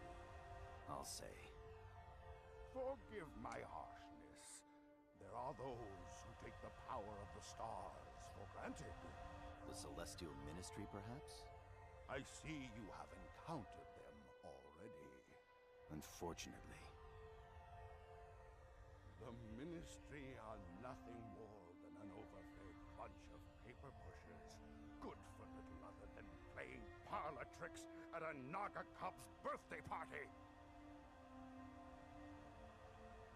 Well, you'll understand then when I don't welcome all of those who come looking to become closer to the stars. Now you will excuse me. I have much work to do. But Go talk to an adept. So he kind of opens up a little bit and he's like, oh yeah, maybe I was kind of a douchebag, but then in the end he's still like kind of like, okay, well whatever, I'm done with you now. I said sorry and now you can move on with your life. It's really funny. Alright. We kind of get this like little scene afterwards. So this is Nipui Quarter where we just were. We actually walked through that very street.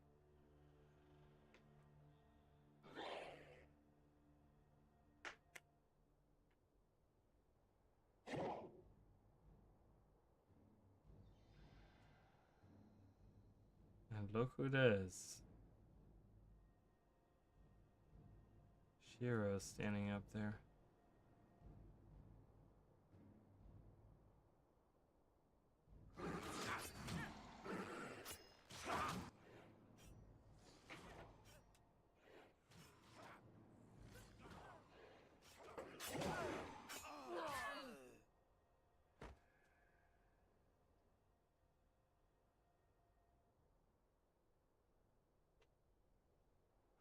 Are you an envoy? Yes. Are you here to take us to eternal paradise? You're not going to paradise. What are you going to do with us? I'm going to make you into my soldiers. You're going to fight for me. We won't do it. You can't make us. You will do whatever I tell you. Kneel. Bow before your new master.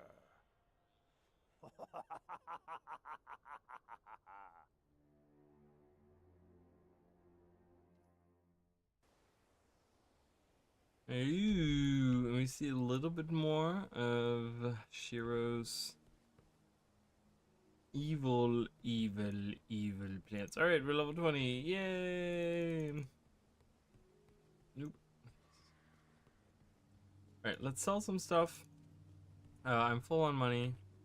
Can't really have any more, so gotta deposit all that.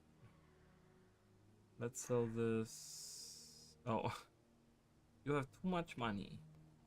I've never heard that in my life, and I probably will never hear that in my life. In my reality. You have too much money. If it only were so. Alright. I'm gonna deposit some more of these. And these. And put those away. I don't know. I guess I'm gonna keep these. I'm still collecting all of that. Do I have bracelets? Jade bracelets? No. That's okay. I'm gonna keep those as well. I'm gonna keep all of this stuff. Materials I can deposit. Feathers. That I'm gonna sell. These are all things that are gonna... Well, not all of that, but... And then sell the rest of it. Sell the rest. Sell...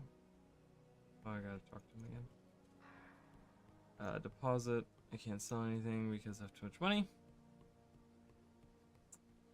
Alright.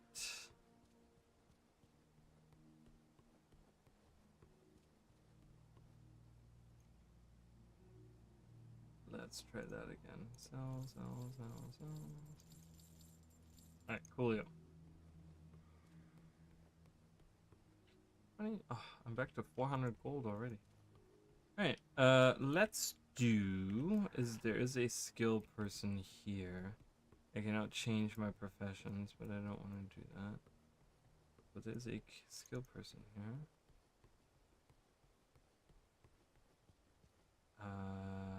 Where I can buy a signet of capture. And I don't have enough gold. Well, frickin' A. I just left my chest open. And I'm gonna go back into the quarter. And then I'm gonna go capture the our new friend that we're gonna have. Withdraw. I only need 75 gold or something. Something like that. Not quite. I have 6 left after that. That's okay.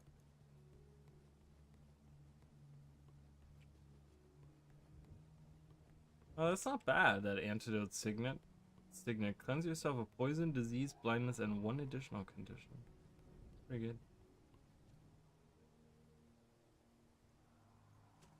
Alright, signet of capture.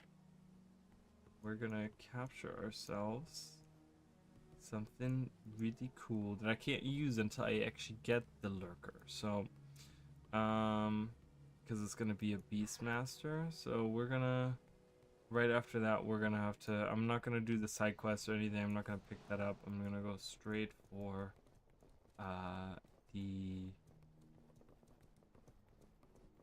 getting the lurker, and then we can go pick up the side quest. Or maybe I'll pick up the side quest. Maybe I can do it on the way. I'm not sure. I'll have to see. I don't think so. But alright, so now we're going back into the Nupui Quarter. Look at this. And the magical whatever has disappeared, right? Like, it doesn't look... It's not even at night. It doesn't even look nighttime-ish anymore. Oh, it's still... Yeah, it is. Wrong way.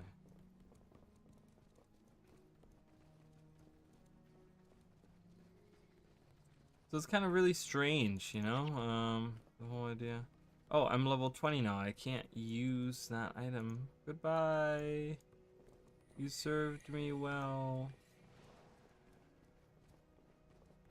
I don't want to summon Redlock. Just for this.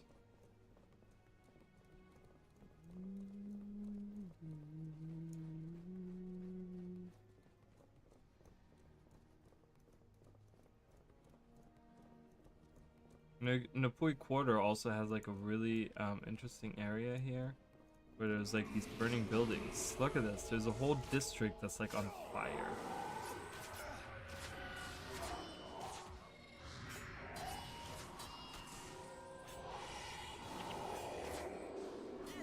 I missed because I'm blind.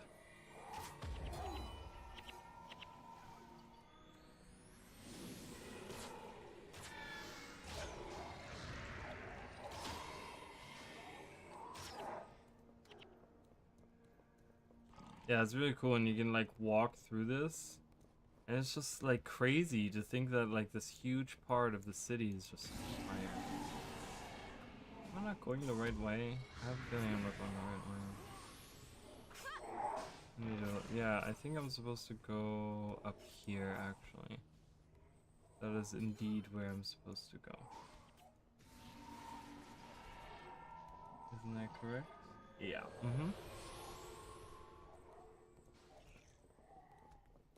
I'm supposed to go up here and then go directly to the left and go down here. And then that's the little island I was talking about. That's where we're trying to get to.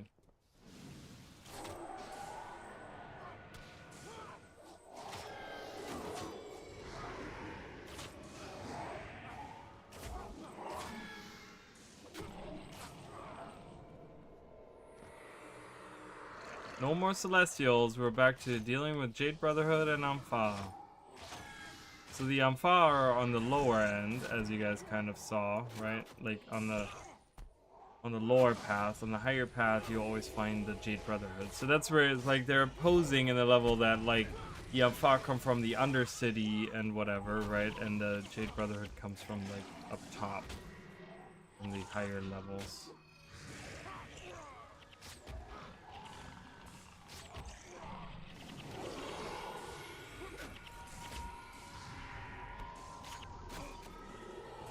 Let's face one guy for now, please. Trying to attack all these other people. Kill this guy.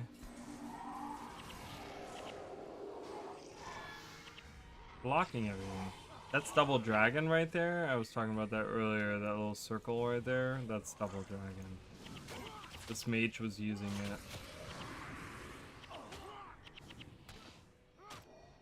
Where are you going, Sue? Not what I want you to do. Yeah, I'm getting hurt by Double Dragon right now. Right there.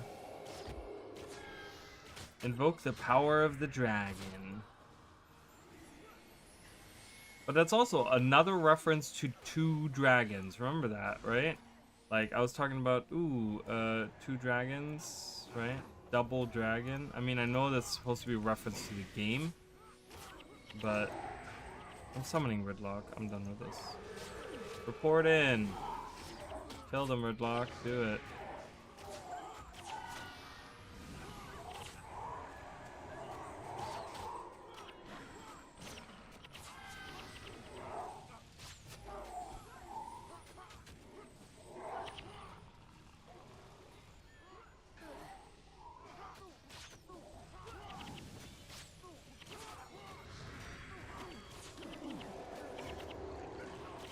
Stupid line of sight bullshit.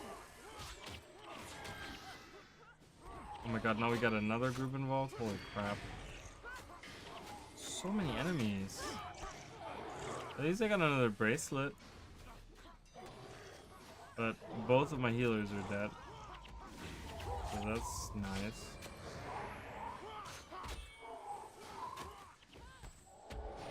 I didn't know really who to focus. So I just... alright, we all died. Alright, let's respawn. My goodness, how annoying.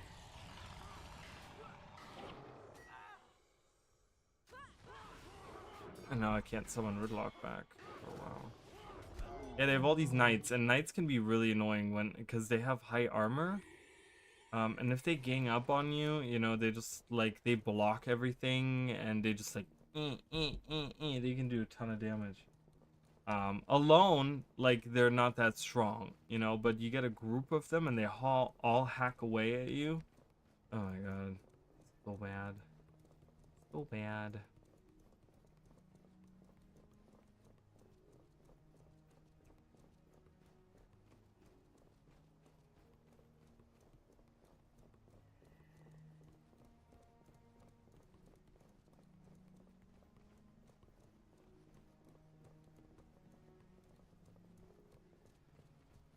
Yeah, but one of the reasons we talked about the like theory that this is like Ridlock when he comes to, you know, when he goes to the mists or whatever, you know, blah blah blah. But that theory doesn't really hold because his rank when you summon him is Legionnaire. Legionnaire summoning stone. So, and he's a tribune in Guild Wars 2. So he's the legionnaire before the before that whole shebang, so it kind of doesn't really like. That's kind of like that's probably not him. Okay, the groups have disappeared, or what is happening? Are they? Oh, I think they're wandering around. All right, let's kill these. Let's kill the knights first, because if they hack away, and it's annoying.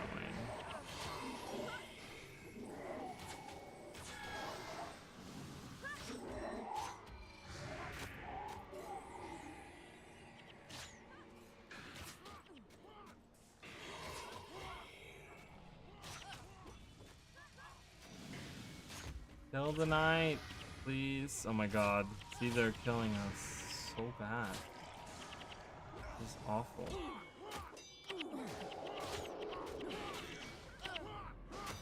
Whoa.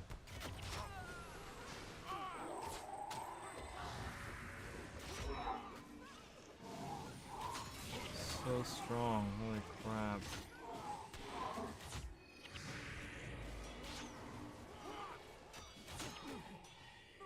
Why can't I kill a single knight? Like, just simply kill them. It is so annoying. Who is healing them? Is it it's the ritualists that are healing them. Alright, go for the ritualists. They're the ones healing. Alright, one ritualist down. Another one down. Go for that ritualist now, please.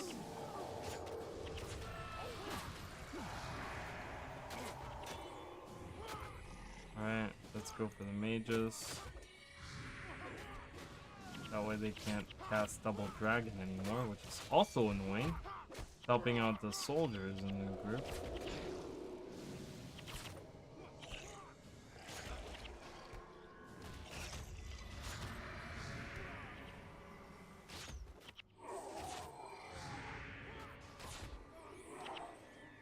Oh my god, what a massacre. Jesus. Alright, so I gotta make sure that I kill these ritualists, I think is the issue. The knights are the annoying ones, but the ritualists are the ones keeping them alive, which is just not good.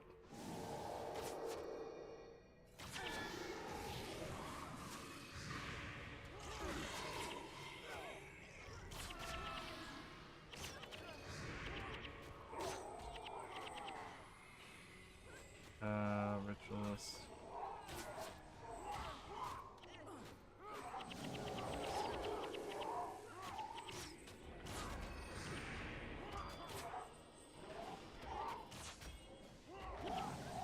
Casting double dragon again. Stupid fucking mage. Kill him, please.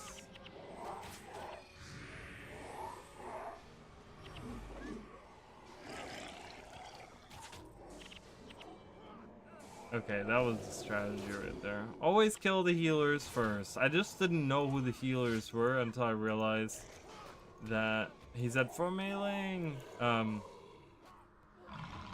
2 bracelets, nice. Until I realized what was going on. So that guy's who I'm looking for. He has an elder crane with him. I don't care about the crane. What I'm looking for is the ability that he has.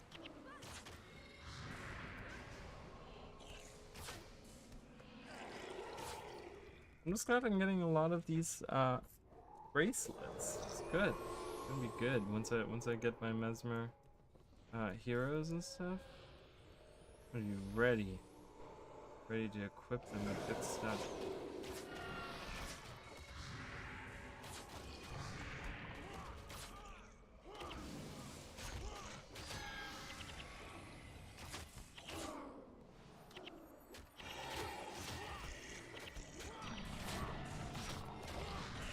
Oh, there's the ritualist.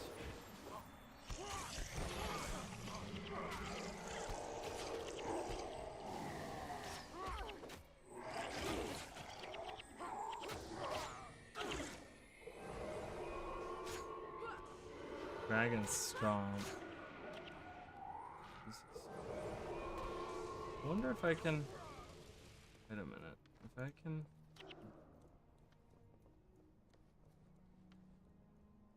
Can I charm that? That'd be fucking wild if I could charm that. Can't, okay. Alright, come on everyone. Time to kill Royan, the Beastkeeper, and his pet bird.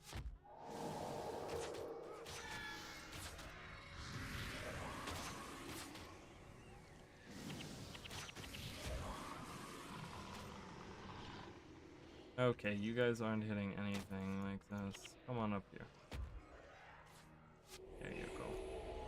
There you go, friends. Should be good. Poisonous bite.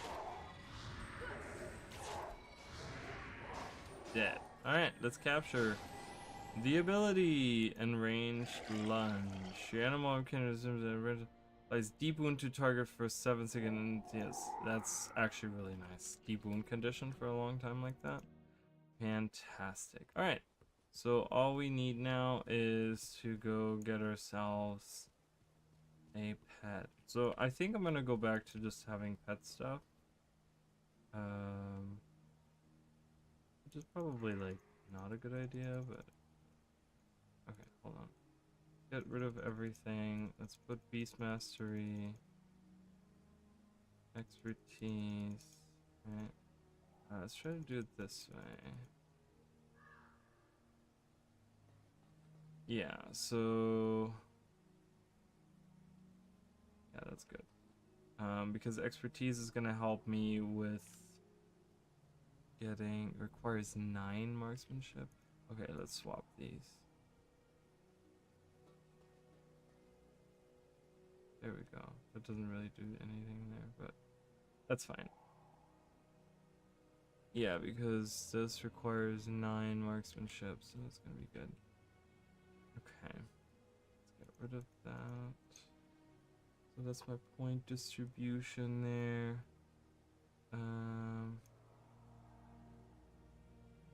I want poisonous bite as well. Attacks faster. What was the other thing that I had?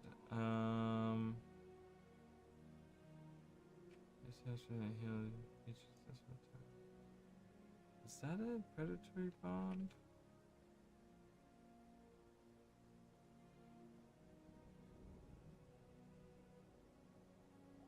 I don't really, I don't know if I want that.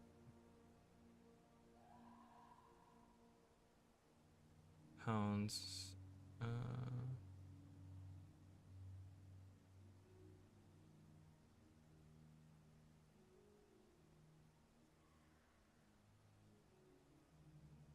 That.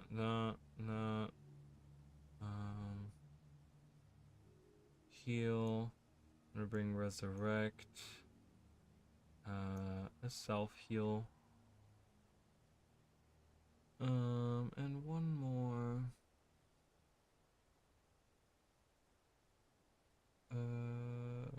Yeah, disrupting if I need something to disrupt. Okay, there we go. So that's what I'm gonna.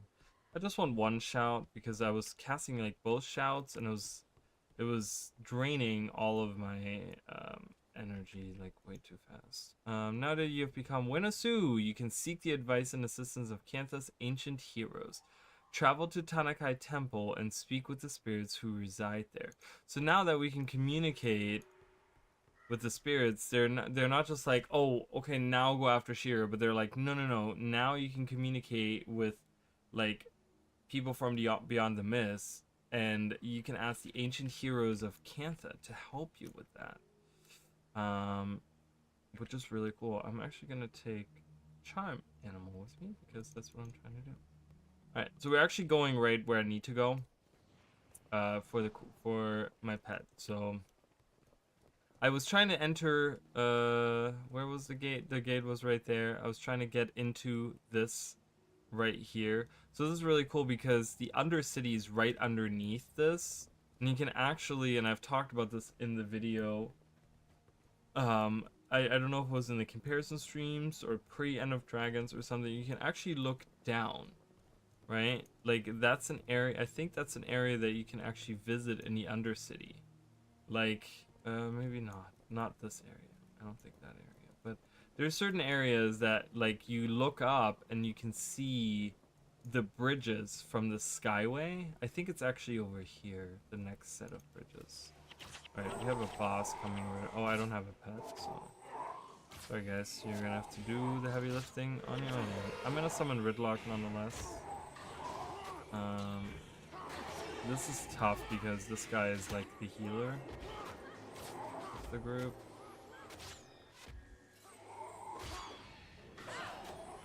Maybe I can kill the other two healers.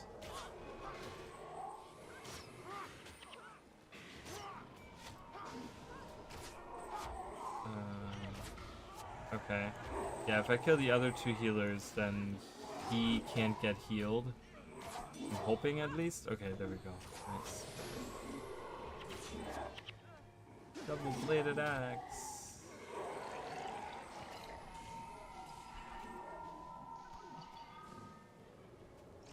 Yeah, so Cantha is full of like these, or factions. The campaign of Guild Wars factions is full of these whole opposing things, right? We talk about like the Jade Brotherhood versus the Yamfa, and the Yamfa being from the Undercity and the Jade Brotherhood being from up top, right? So that you have these opposing forces, and that's again, it kind of goes with like yin and yang, right? Where it's like I talked about this pre-End of Dragons, where I talked about having two dragons, you know, opposing forces, being, you know, two things, you know, just opposing against each other in so many different ways, you know, and we see this, you know, we see this all the time. We see this popping up all the time. So, and this is the same with the Undercity and the Skyway, you know, that's a physical representation of this, like, these opposing forces.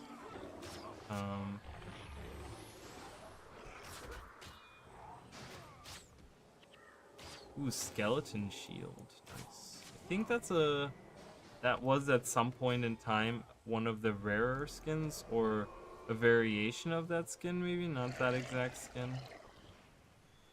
Oh yeah, right here. Yeah, this is it. So that is part of the Undercity, and you can see down there is actually a portal, which is one of the portals that you can actually take to get to the Undercity. And you can actually walk down there. There's actually, like, you can walk across these bridges and stuff. But it's a whole different map that you have to go to. Go through that tunnel and stuff. I don't know if you can go through there. I don't know what's going on. But yeah, so it kind of has this overlapping, and then you can, from that same area, you can look up and you can see the bridges from the Skyway. So it's really cool to have that. It gives you like a sense of scale as well as you go through the game.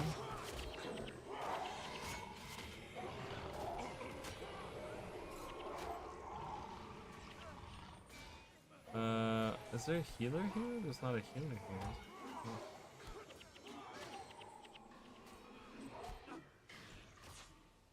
This can kill the mage who's casting Double Dragon. Oh, there is a healer here.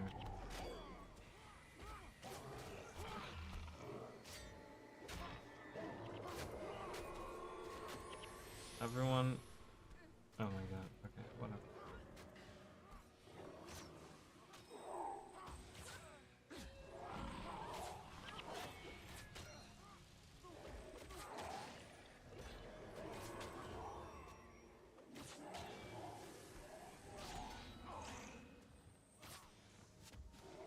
Bowls of cloth. I'll take this.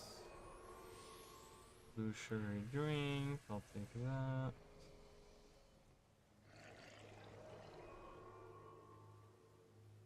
This is actually cool because we do have a Tengu outpost. So again, at this point in time, Tengu aren't super accepted into the society, but they do have another outpost out here. I forgot what this is called.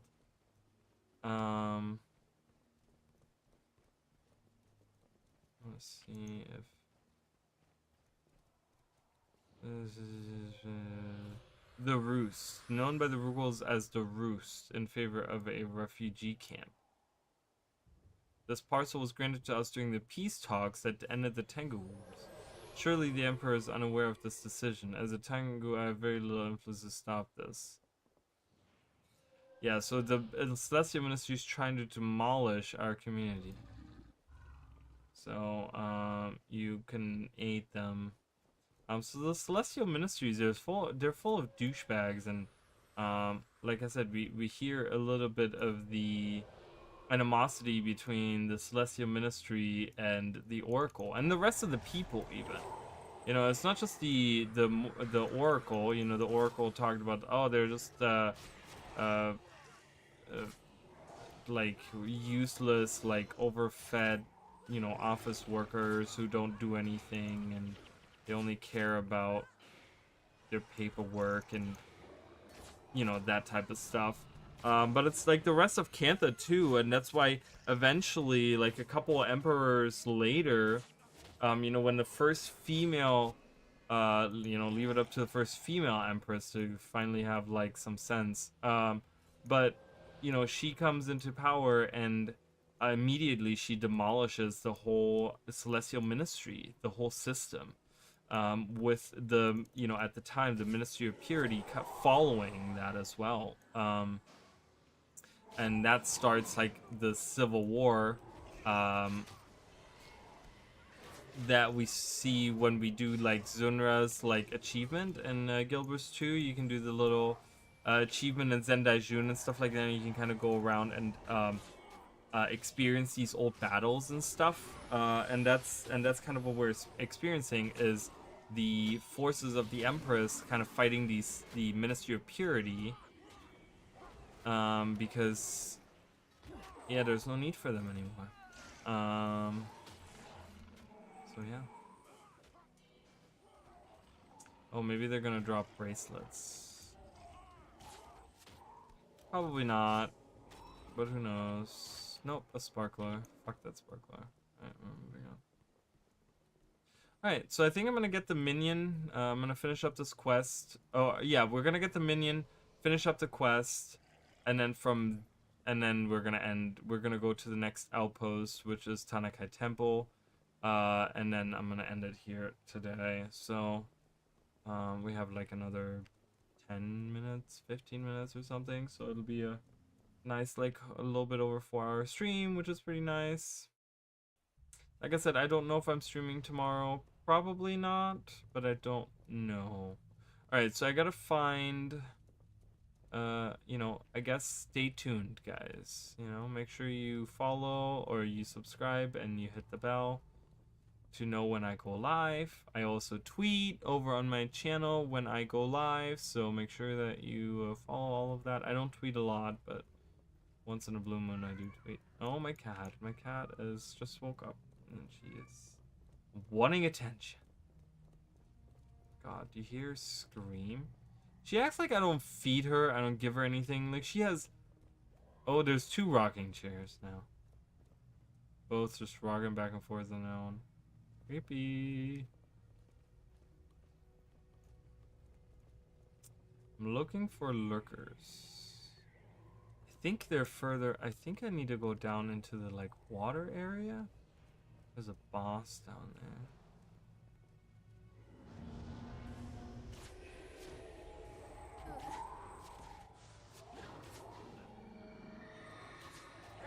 Give me 1 second, guys. Hey.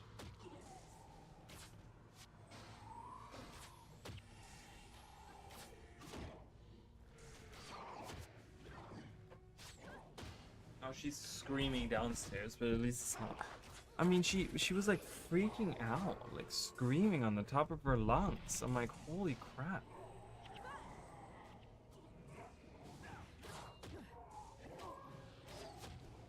Let's kill the ritualist again.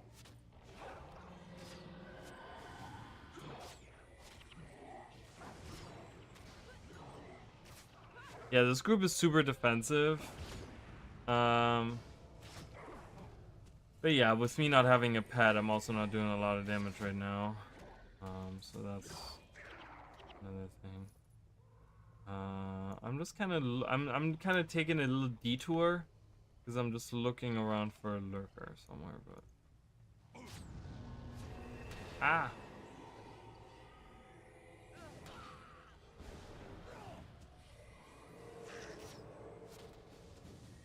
Wow, look at the health regeneration that I have. Oh my god! Jesus! Wow. I don't even know what killed all of them, but they all just died. I'm the only one alive. Run! Run! Maybe I can find... There's another cat, guys. Look at the cat. She's just having a good time.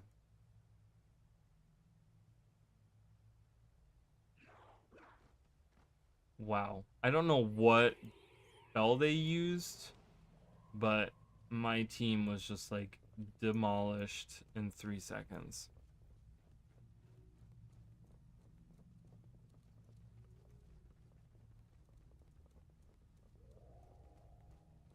What is that? Is that just like a... It's just like a metal plate. It looked kind of weird. I was like, what is that? Alright, we have some collectors here too we can kind of talk to. Hello, you there. You're looking for some work? I'm willing turtle shells to sell to a Kurzik buyer, but he needs them right away. Okay. Inscribed chakra. Wrong way? I guess we're not going down that way because I don't want to get completely torn apart again by these afflicted. Afflicted are strong, guys. I mean, we're all level 20. Like, this is the highest level. This is pretty much as good as it's gonna get for us. So I'm gonna go this way. I'm gonna go this way. I didn't see a lurker as I was... Oh my god, and the forces have been replenished. Oh my god, there's so many enemies down there. We're going this way. Yes, I've been playing for 4 hours. I know. I will take a break shortly.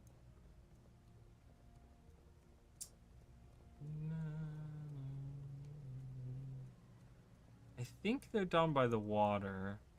And I think... Down here? Because there's a lot of water down here.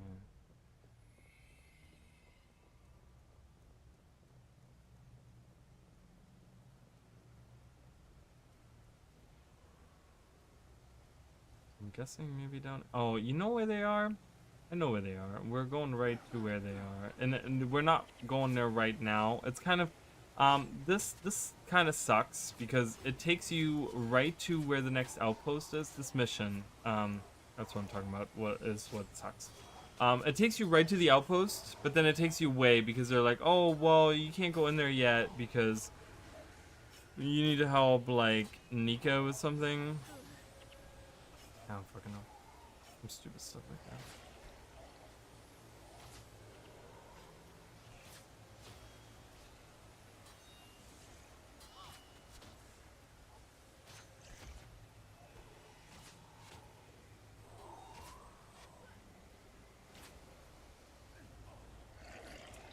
And then as soon as we get, yeah, so right here, plus 10 armor. I mean, we get a lot of armor while our pet is alive. So that is the goal. But I think, because there's going to be an area over here that we go to, which leads right into the, like, nasty sewer water, kind of. And I think that's where the lurkers hang out. I think that's where the crabs hang out. So we can go in there and we can find them. But yeah, so this is where the outpost is, but we get stopped or something, or no, yeah, the guy up front, he's like, oh, Master Togo told me to tell you to meet him somewhere else. And then I'm like, great.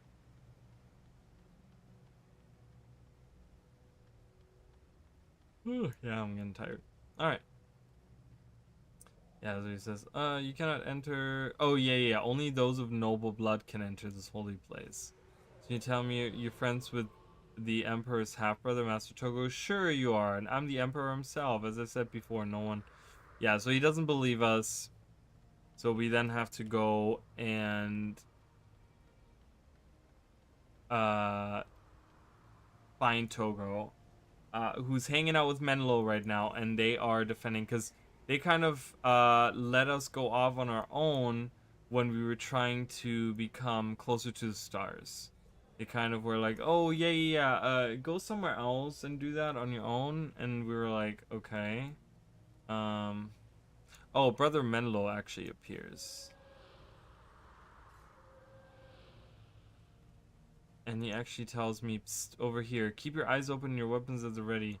Okay, he says, Tanakai Temple will have to wait. Nika and the Obsidian Flame are in great danger, under attack. Once established, we will return to the temple. Okay. So that's what happens. Yeah. So, yeah. It's kind of silly, but it is what it is.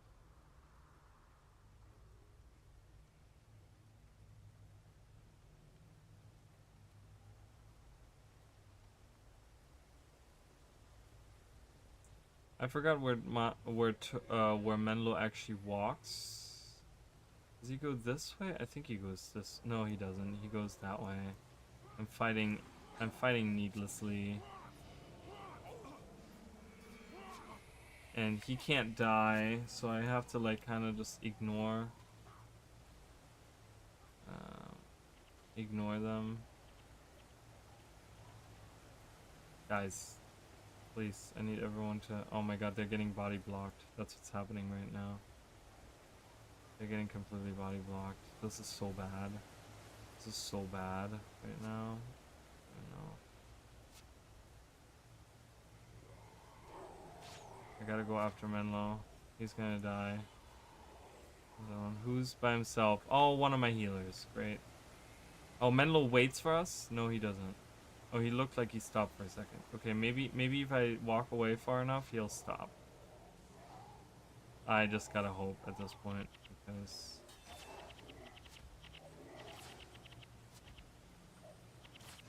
I hate the body blocking. It's so stupid. Oh, I can't do anything. I keep pressing the buttons. I'm like, why is it not working? Why is nothing working?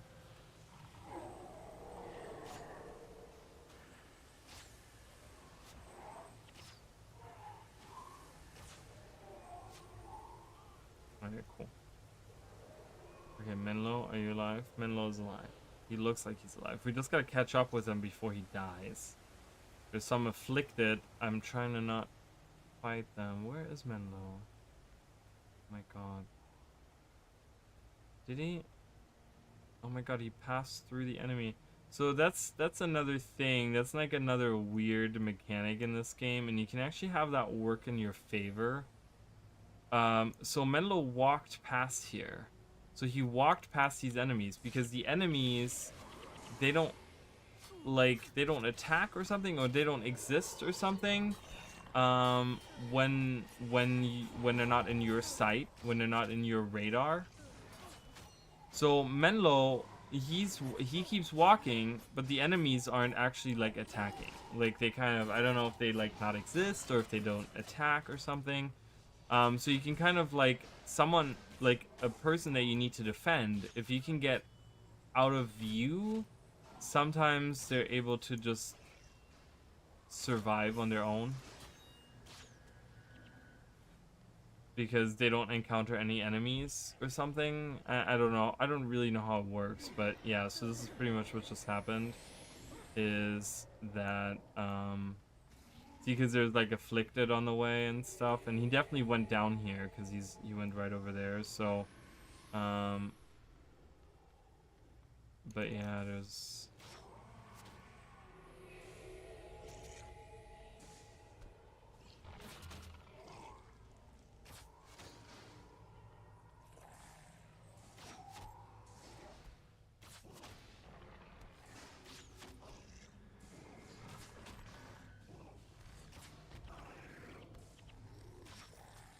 Alright. Screw those spirits, I don't even care. Oh, there's Menlo. Coming back to me. Oh, we failed the mission. Did we really? Yeah, we failed. So, what happened, and oh my god, that is so annoying. I'm still gonna find the lurker, and I think I'm gonna end the stream here, and then we can continue. We can pick this up from last time. So what happened is that Menlo kept walking, right? Like I said, I kind of talked about this mechanic of he kept walking, and what ended up happening is he triggered the second part of the quest, because what happens is you're supposed to join him to talk to Nika and Togo, who are now dead on the ground here, and then you're supposed to help them defend against these afflicted spawning. He arrived way before us, started triggering the afflicted to appear, and yeah, caused everyone to die because we weren't here to help them. And then proudly, when we walked into the screen, came back to greet us and tell us that all of our friends had died. I don't even know. So I think, yeah, like I said, there's a water part here, and I think, there. Alright, you guys can just hang out there. So there we go, there's a little crab friend. We finally got a crab friend. Look at him. He's level 5. Ta-da! We have a crab friend with us now.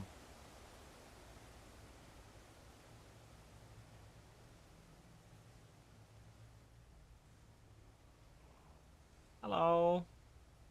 I still have him named Raja. I don't know. Is there any, like... Should I call him Mr. Krabs? Can I even do that? Mr. Krabs? Does that work? Contains invalid character. Which one was invalid? The period or the space?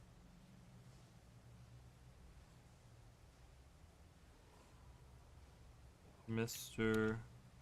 Krabs. Yeah, he's Mr. Krabs. Look. Mr. Krabs, our friend. He's fighting with us. Go, Mr. Krabs, attack. Run really fast. And defeat our enemies. He probably is not going to do a lot of damage. But I love him, and he does a little... Oh. He actually did pretty good damage there. And it causes, like, deep wound for 19 seconds. That's actually pretty good. All right, so we got a little friend at least. We did that. So yeah, it's kind of annoying that I have to, because the only way to do this, to redo this mission now, is to go leave the area and then come back. I think there might be an exit somewhere down here that I could like exit out of or whatever. I'm just gonna start from the corner and we can do that next time. So yeah, so we have we're getting there with our character. I think I want to get like a blue lurker when I can get, which is gonna happen fairly soon. So I'm gonna replace the guy that I just got with a blue crab, because I don't know, I want a blue crab instead. Kind of matches my outfit too, so a little bit more than the red one, I feel like. But yeah, so next time, I don't know if it's gonna be the next stream or not. I don't know what I'm doing for the next stream. Like I said, we might do a co-op stream. I don't think I'm streaming tomorrow, guys. Like I said, this weekend was like crazy exhausting for me. So and I have a lot of stuff that I got to get done tomorrow. Before we leave, I wanna comfort animal.